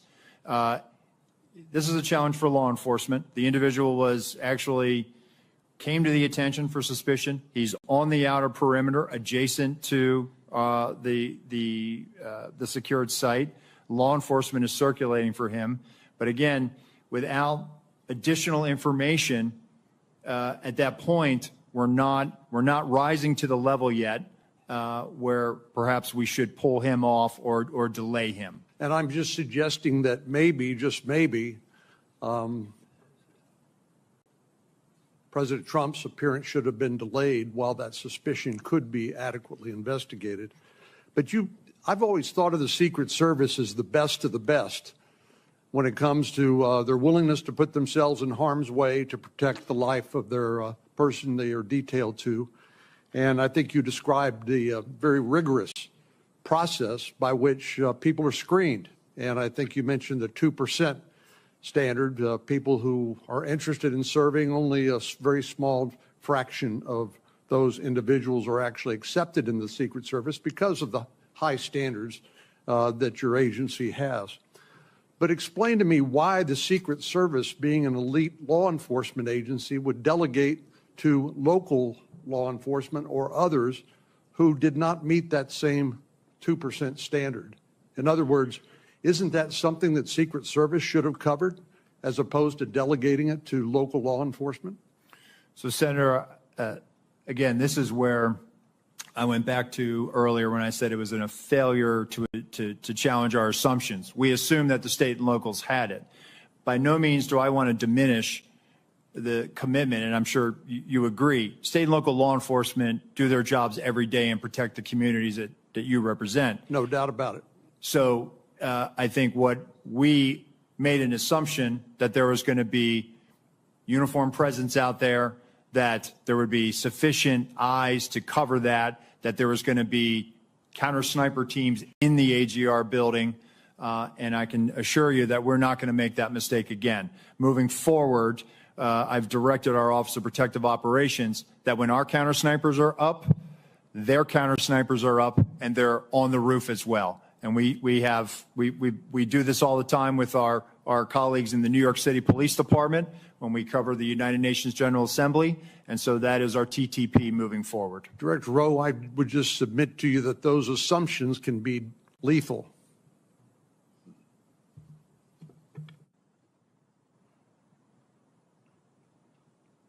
Senator Scott, you're recognized for your questions. Thank you, Chairman. Let me just follow up with what Senator Cornyn just asked. Do you know who makes the drone that the Secret Service uses? That Secret Service uses? Yeah, the one that that didn't work. Who's the manufacturer? Is it an American-made manufacturer? I believe it is, Senator. I'll get you we'll provide that to you in a queue, sir. So we talked about this the other day. There's not in our, very few times in history do our presidents get shot at. So you know that this is something that the American public is very interested in. So as Senator Johnson said, there's a lot of questions being asked. I was at church Sunday and 3 people came up to me and asked me if there was a second shooter. So there's all this information that's not, you guys are not responding to. When I was governor of Florida, I had 2 mass shootings. I had the Pulse nightclub shooting. I had the Marjorie Stoneman Douglas shooting, and we did 2 or 3 times a day, local, state, and federal law enforcement, FBI, everybody involved. We answered questions. What I asked you the other day is, why aren't you doing that? What you've allowed, what both of you have allowed, you've allowed the public to ask, assume the negative. And so, which I don't get. I think you should have been doing, and I think you guys should have been doing all along, at least once a day press conferences. I think that you've got to tell the public what's going on. Having a hearing is really nice, but how often are we going to do this? You're clearly not going to do it here for another month and a half.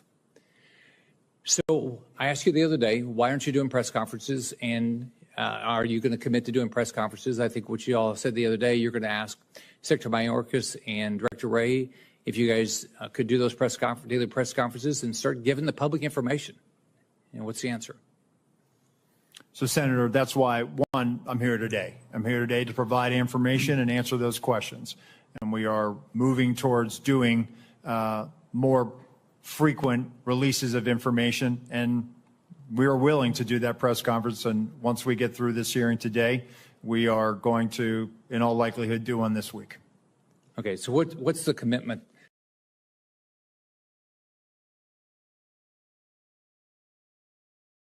Simpleng alaga, masayang bukas. Yan ang alagang Unilab. To the public that you're going to do press conference. I mean, are you going to, it's what, 17 days? I mean, the information, I mean, we are sitting 17 days into this and I'm getting asked questions that I can't believe are true, but the public believes it's true. So what you all are doing is you ruin your reputation, you impact the integrity of the federal government. It makes no sense to me. So are you going to commit to, are you going to do it once a month? I mean, and the FBI, the same thing, not just you. What did Director Wray say? Did he say you couldn't do it? Senator, if I may jump in here. First, thank you all for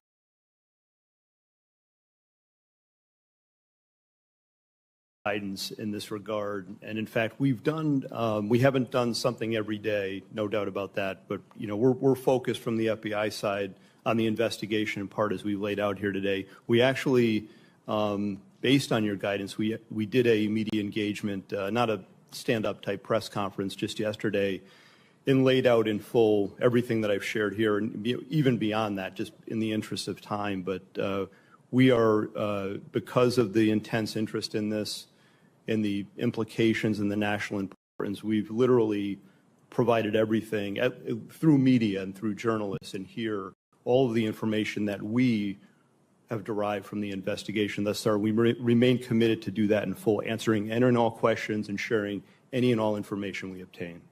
Do you guys realize the value of going in front of the press and answering all their questions? I mean, you realize that if you don't do it that way, everything gets filtered. You get to put out all the information, and you should be providing.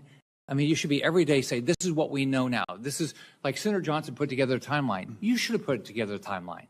You should immediately put out, this is what we know right now, and this is what we don't know. Like you've said, you don't know how the gun got up there, right? You've said it, but why have that should have been out all along? Say, we're looking at it. It doesn't make any sense. We've done this. We've done this. We've done this. If you do, I mean, I just don't get it. Why what you're doing? You're ruining. I've said this about the FBI. I mean, the people that work at the FBI, people work at Secret Service, they're great people. You're a black hole. You lose the support of the American public because people don't believe you're being direct with them. So I completely disagree with your approach. I just want to finish. I've got like everybody else. I said I did a letter July 18th. I haven't gotten any answers yet. I want to put it into the record, and I'd love to get the answers to this because this is what the public is asking for. They want more information. They want to know what happened, who's going to be held accountable, and how we're going to make sure this never happens again. Thank you. Without objection, it'll be entered in the record.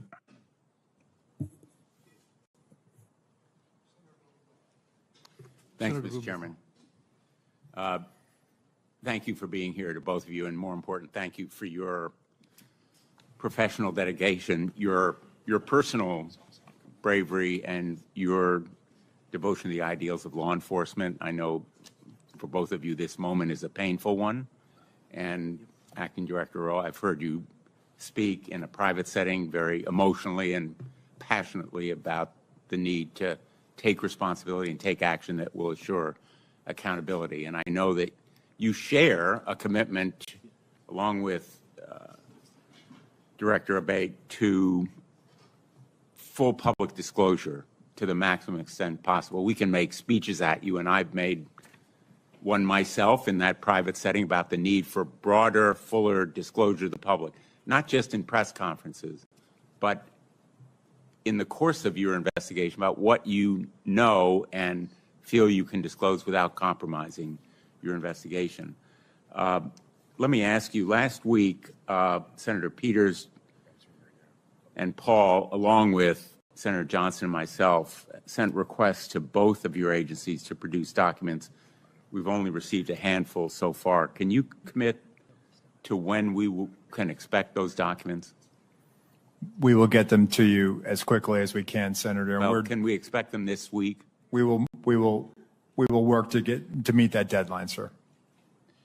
And when can we expect all the communications, the text messages that agents have sent to each other? Eventually, all of it is going to come out, as you know. When can we expect all of those documents? We will gather them up and get them to you, Senator. You, I think, took the position as to the local law enforcement responsible for the shooter on the roof, the snipers that were in place, that it was their job to take him out. But ultimately, doesn't the buck stop with Secret Service? It stops with us, sir, but let me just clarify. The perspective that they had on that roof, when I show you the perspective from what our sniper saw, he's on the downside of that ridged roof. Their perspective from the AGR building, looking out, their area of responsibility, looking left, they should have been able to see. You can see in that photo in Exhibit A, which we will make part of the record and turn over to the committee. He's already crossed over that bridge or the walkway and stepped up onto that roof. I'm not saying that they should have neutralized him, but if they'd have just held their post and looked left, maybe, and there's a lot of maybes there, Senator. A lot of maybes, but somebody needs to be held accountable. And I think Senator Graham hit the nail on the head. We need to know who specifically was responsible for doing what. Who was responsible for saying to former President Trump, sir, it's not safe to go out there yet? Who was responsible for making sure that those local law enforcement were doing their job? Who was responsible for tracking down that suspicious person who fit the profile? 10 to 25 years old, young male. The FBI has warned us about it year after year after year. Director Wray has come before us and said the threat is from domestic extremism. The lone gunman, we're all aware of it in law enforcement. So I think we need individual accountability here, and people need to be held responsible, in fact, lose their jobs, if necessary, to send a message that this massive intelligence and surveillance failure, as well as the enforcement failure, cries out for accountability. Let me just ask, in the short time I have left, what is the nature of the Iran threat?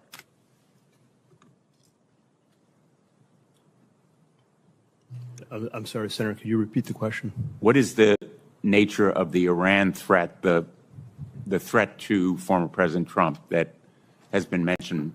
Well, we know that, let me be clear here, the terrorist regime of Iran have been targeting people, our country, for many, many years now. We've talked about that here before. I want to be clear about that. From the FBI standpoint, we know publicly they've targeted former President Trump. They've called for his assassination along with other current and former government officials. That's public information. It's well known to everyone. Was there a specific or imminent threat on July 13th?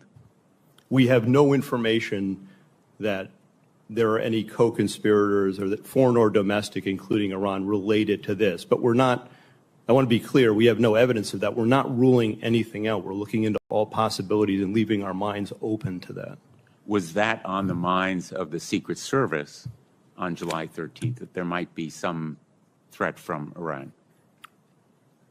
So we, as Deputy Director Abate just said, we're aware of the public sentiment and statements of the government of Iran to do harm to Donald J. Trump, and we use a threat-based model. Thank you. Thanks, Mr. President. Senator Ossoff, you're recognized for your questions.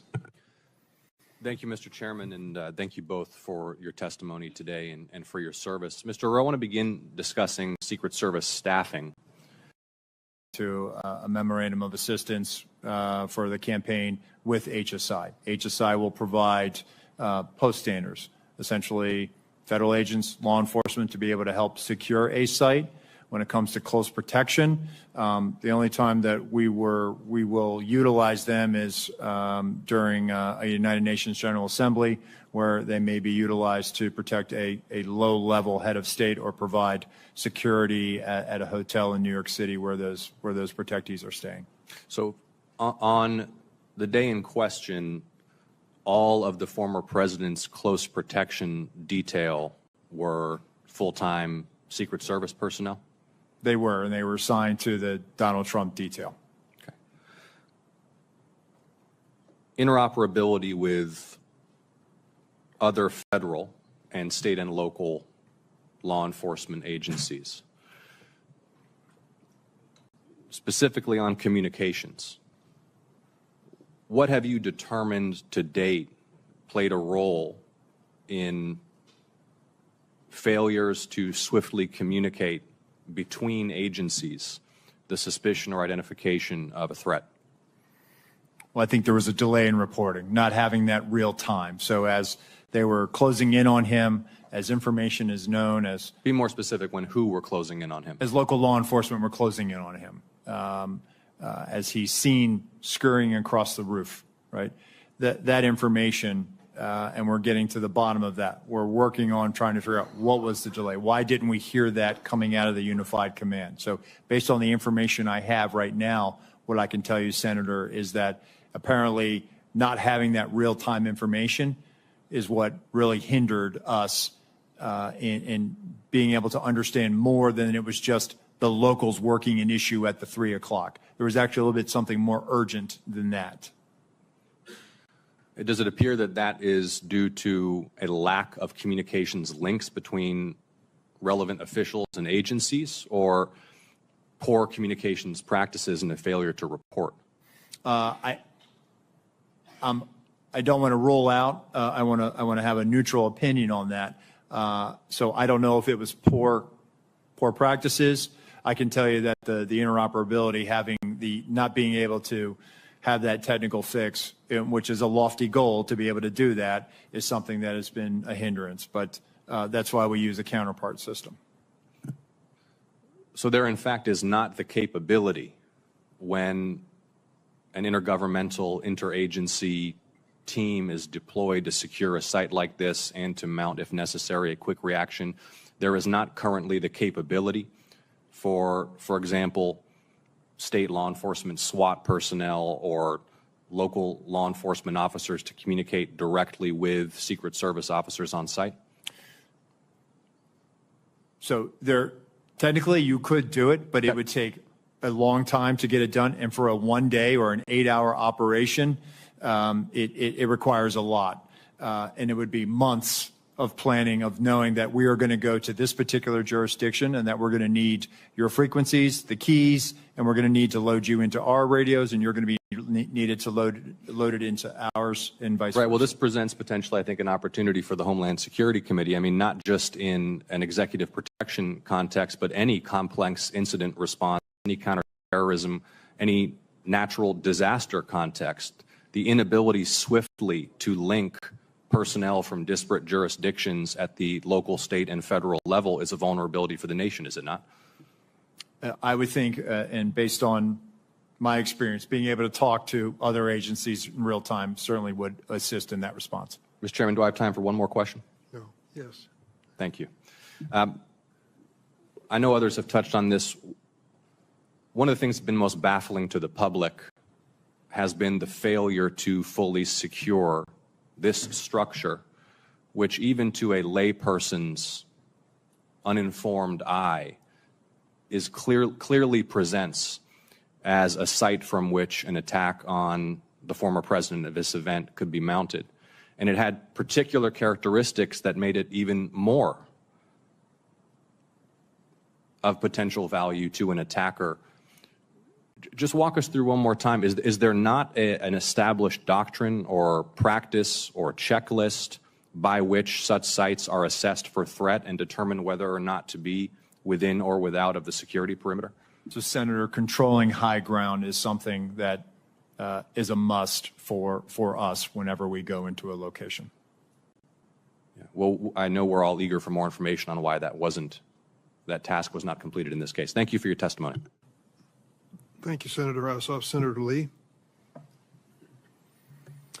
Why was President Trump allowed to take the stage at 6:02 p.m., exactly 17 minutes after multiple suspicious person reports were provided, complete with photos and information suggesting that the assailant had a rangefinder, something that ordinary people don't use in this kind of circumstance?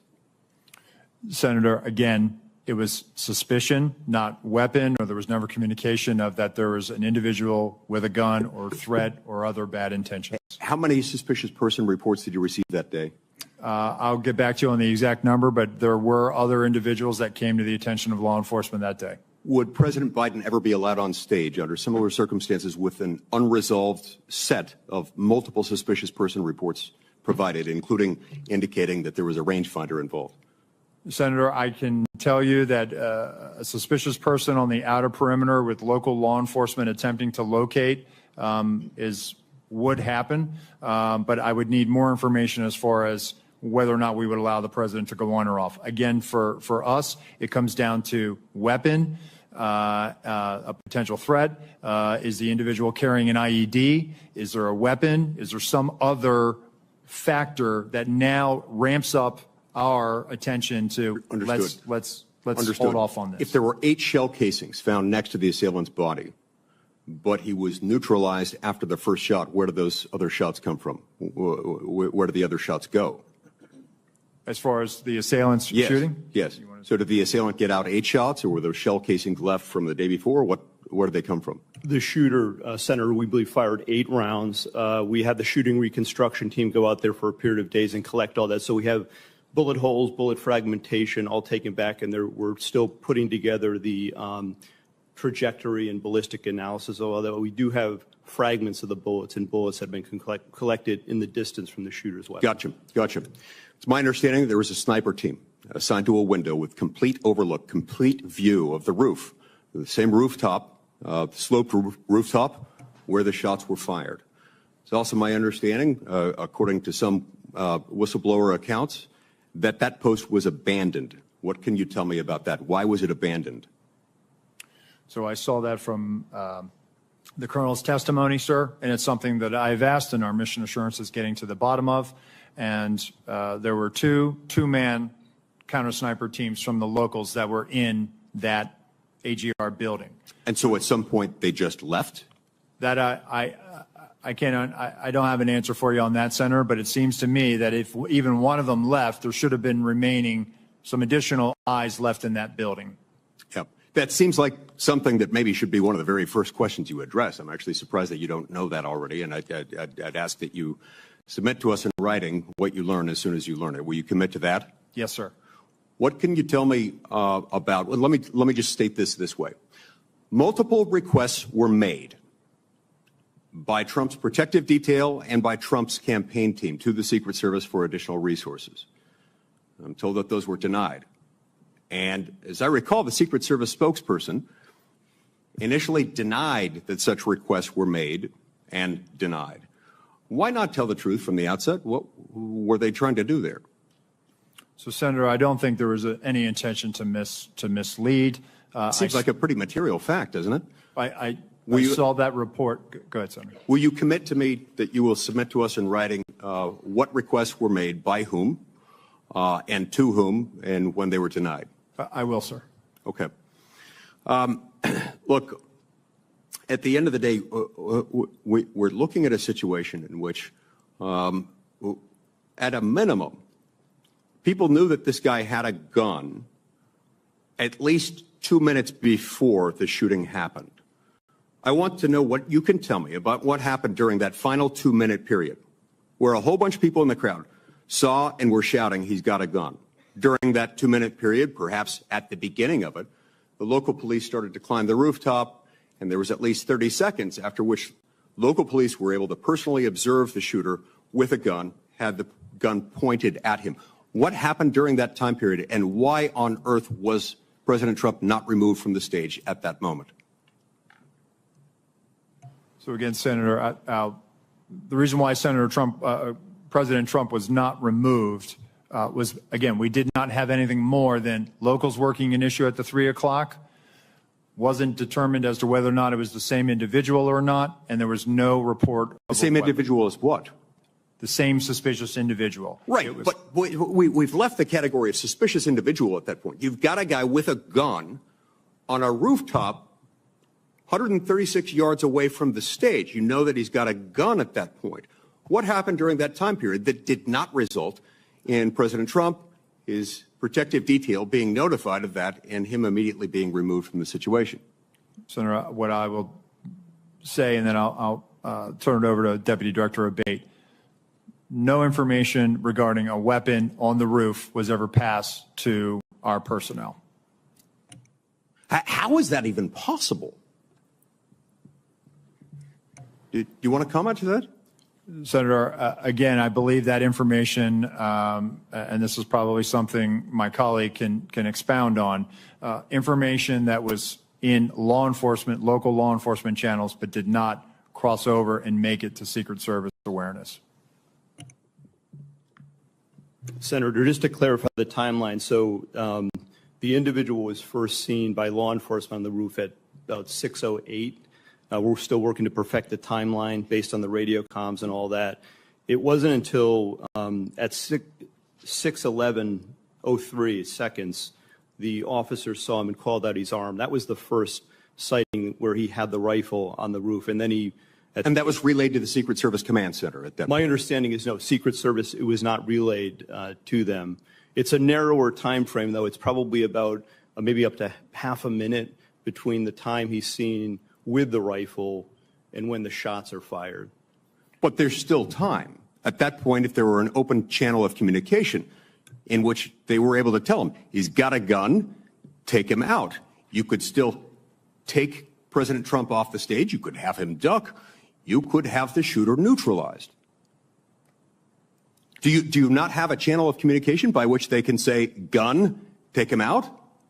So again, Senator, that information stayed in local channels and did not make it over to Secret Service. Did they not consider that relevant?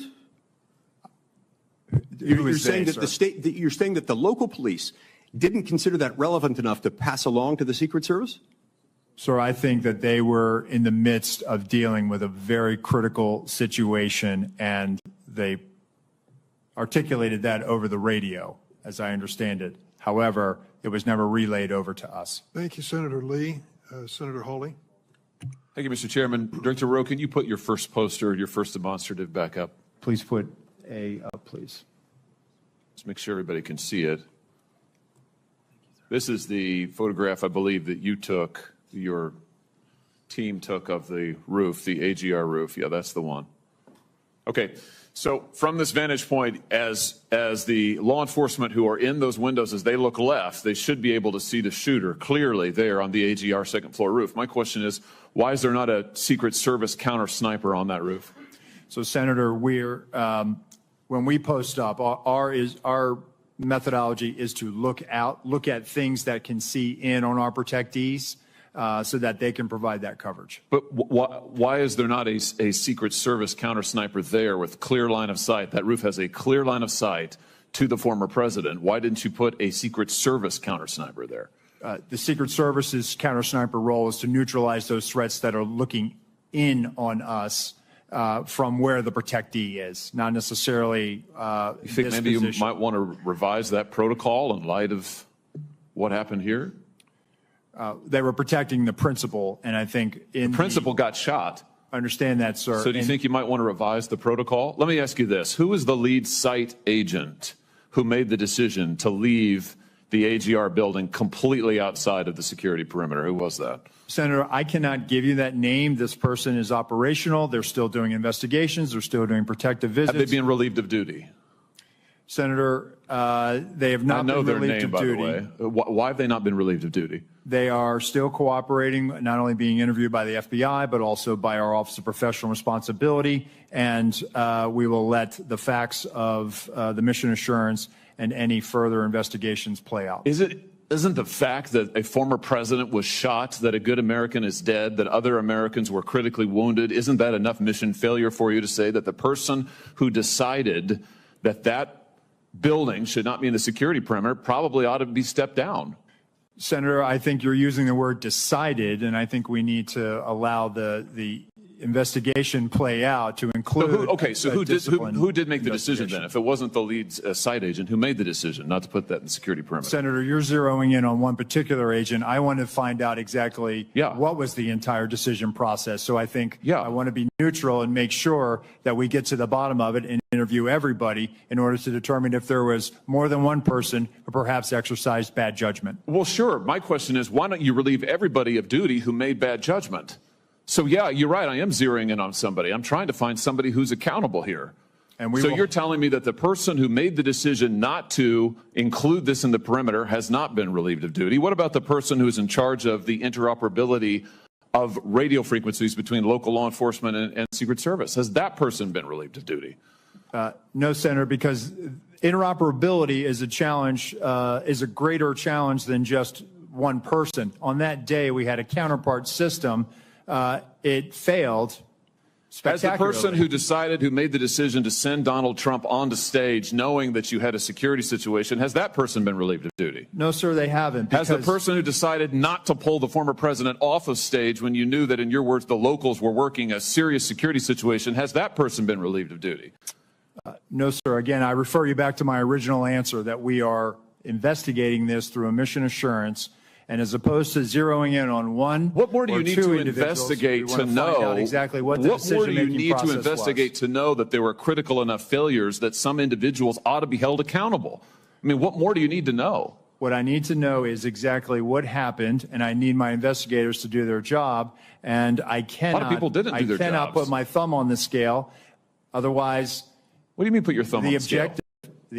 You're asking me, Senator, to completely make a rush to judgment about somebody failing. I acknowledge this was a failure of the Is it Secret not Service. prima facie that somebody has failed? A former president was shot. Sir, this could have been our Texas school book depository. I have lost sleep over that for the last 17 days, Then just like you fire have. somebody to And I will hold tell them you, accountable. Senator, I will tell you, Senator, that I will not rush to judgment, that people will be held accountable, and I will do so with integrity and not rush to judgment and put people I can't believe unfairly that you persecuted. are unfairly persecuted. Unfairly, We've got people sir. who are we dead. have to be able to have a proper investigation into this, Senator. You said earlier that you've got to make sure that your protocols are followed, and unless there's a protocol violation, people wouldn't be disciplined. I would just say to you, I don't really care that much about your protocols. I think if your protocols don't provide for the fact that when a former president is shot, when an American is killed, when other rally-goers, innocent people who just showed up on the day, when they are shot at and critically wounded, if that isn't a protocol violation prima facie, you should revise your protocols.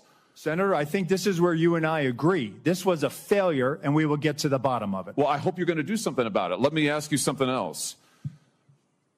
The Real Clear Politics reports this morning that you were directly involved in denying additional security resources and personnel, including counter snipers, not just to this event, but over the last 2 years, that President Trump's team repeatedly asked for these additional resources, and you personally were involved in denying them. Is that true? Senator, as I stated earlier, that is not true. So you never denied any resources to former President Trump's team? No, not me. No, sir. And Not you personally. weren't involed in any of that? You No, were never sir, I involved was in the not. decision-making? No, sir, I was not. Let me ask you just one or two other things here quickly. Well, whistleblowers tell me that, in fact, law enforcement were stationed to be on that roof and that law enforcement abandoned their post because it was too hot. Is that accurate? Senator, I have heard that as well.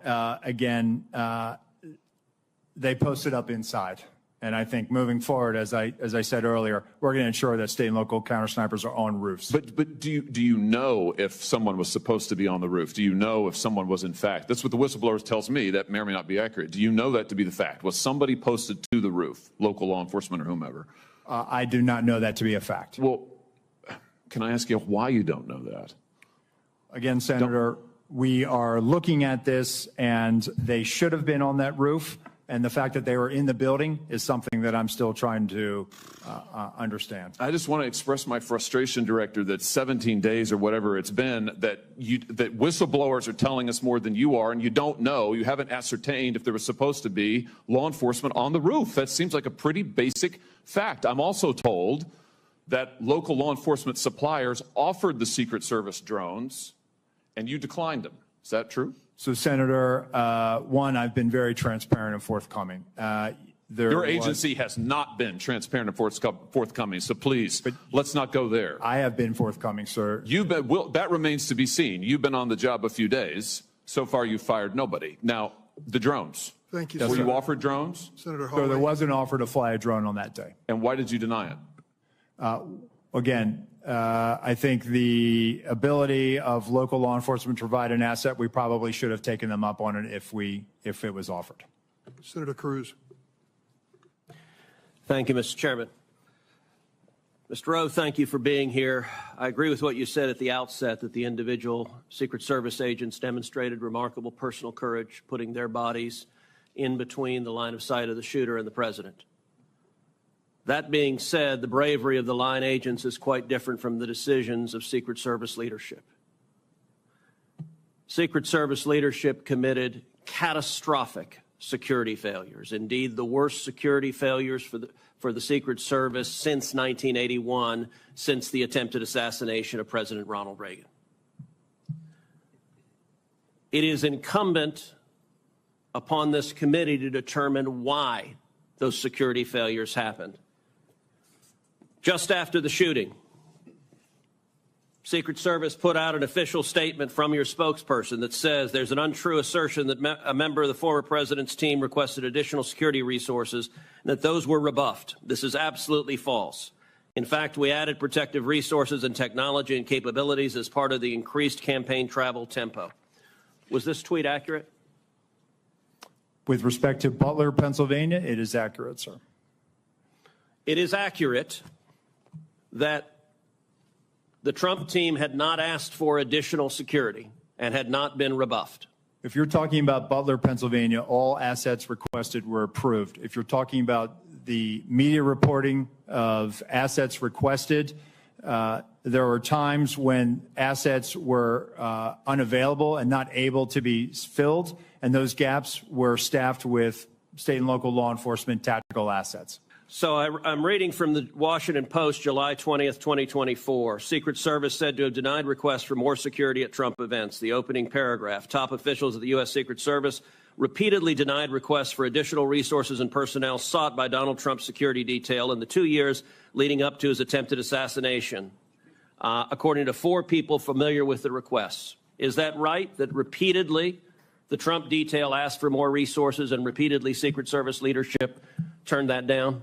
That is not accurate, Senator. Assets are requested. There's a process that is made. And how many requests did the Trump team or the Trump detail ask for? I can get you that number in a queue. You don't know now. So I can speak to the ones that reported in the Washington Post, and we can go through them if you like. But you don't know how many requests there were. In general, how many requests since 2021 that the former Trump detail has made a request for assets? You've had 2 weeks. You had a spokesperson put something out that is false on its face. By the way, did you approve this statement when it went out? I don't know if I did or didn't, Senator. Has this spokesperson, is he still employed? Does he still have a job? He is still employed, Senator. So he lied on behalf of the Secret Service. He still has a job. Did your predecessor, the former director, did she approve this statement? Senator, our comms team, they send out statements. They do deconflict them and they put them out. Did she approve this statement? I don't know if she did or did not, Senator. And you don't know if you did either? I don't recall approving it, Senator. Will you commit to provide this committee in writing every written request for additional resources from the Trump campaign or the Trump detail and every response from Secret Service?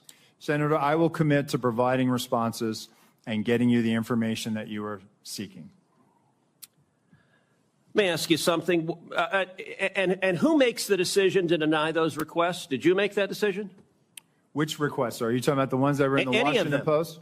Yes. So the process, sir, is that a detail will make a request for either staffing, technical assets, that is handled between the field office and the detail. It goes up to a logistics office between our Okay, office so of there's a bureaucracy. Is there a decision maker? It's not a bureaucracy, Senator. Give me the it's a person process. that's a decision maker. Is there one? Senator, it's a conversation. It's not just an absolute yay or nay. So let me tell you what I believe. I believe that the Secret Service leadership made a political decision to deny these requests. And I think the Biden administration has been suffused with partisan politics. Did the same person who denied the request for additional security to President Trump also repeatedly deny the request for security to Robert F. Kennedy Jr., whose father was murdered by an assassin and whose uncle was murdered by an assassin? Did the same person make that decision?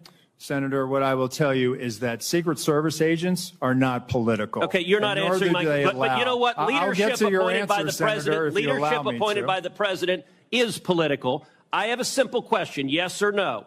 Did the same person deny the Trump request that also denied the RFK request? That's a yes or no question.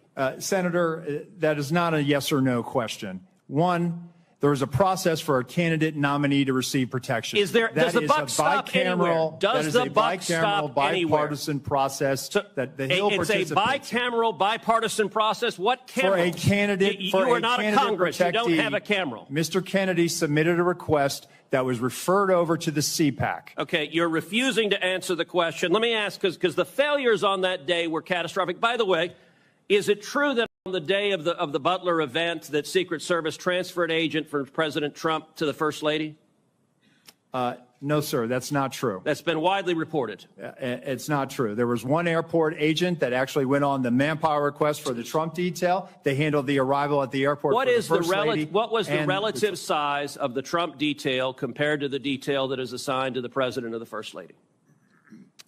Senator, the former president travels with a full shift, just like the president. What's so the exact same size? Is that your testimony that President Trump had the same size detail that President Biden has? On the day of in Butler, the agents surrounding him, it is the same number of agents surrounding the president today. There is a difference between a sitting president who also not only Hold on, you're using president in a way that is not clear. Is it your testimony that in Butler, Pennsylvania, Donald Trump had the same number of agents protecting him that Joe Biden has at a comparable event? I'm telling you the shift, the close protection shift surrounding. That's what you asked me, Senator, and I'm trying to answer it. You are not answering it. Is it the same number of agents or not? Senator, there is a difference between the sitting president of the United States. Then what's the difference? The difference? 2x, 3x, 5x, National 10x? Command Authority to launch a nuclear strike, sir. I'm not there are other assets how many more travel agents? with the president that Sir, the former president will you are not get. refusing to but answer the number straight. of Secret Service Sir, agents protecting him. Stop interrupting me. Go ahead, You Senator. are refusing to answer clear and direct questions. I am asking the relative difference in the number of agents between those assigned to Donald Trump and those assigned to Joe Biden. I'm not asking why you assign more to Joe Biden. I'm asking, is the difference, is it 2x? Is it 3x? Is it 5x? Is it 10x? Senator, I will get you that number so you can see it with your own eyes. Senator Marshall, you're recognized for your questions. Thank you, Mr. Chairman. Director Rowe, there was probably 10 buildings within sniper range of President Trump on that afternoon. Why was the building being used by the sniper not in the security zone? That's a question that I've asked, Senator. There was a decision that we were going to construct the site and it was going to maintain within the Butler Farm site, Butler Farm Show site. That building, that AGR, was right on the curtilage of our outer perimeter.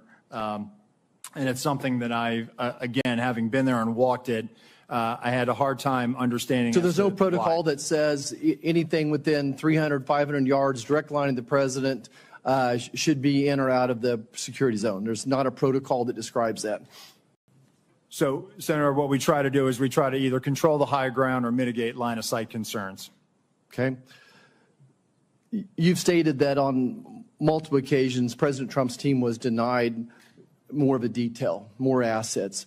Who denies that? Who is the person that denies that, generally speaking?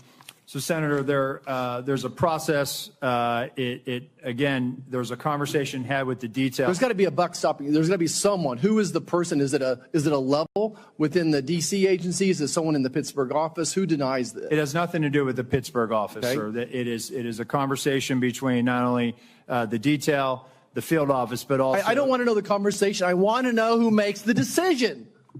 The decision, sir, is it's our process between the Office of Protective Operations and the Office of Investigations. Is there a title for this position? It is called we affectionately call it the War Room, and it's where all of our logistics files into. So it's a room that makes the decision. It is a staffing and assignments officer. Okay. Is the Secret Service required to do a briefing with all entities of law enforcement involved in the event of the days leading up to the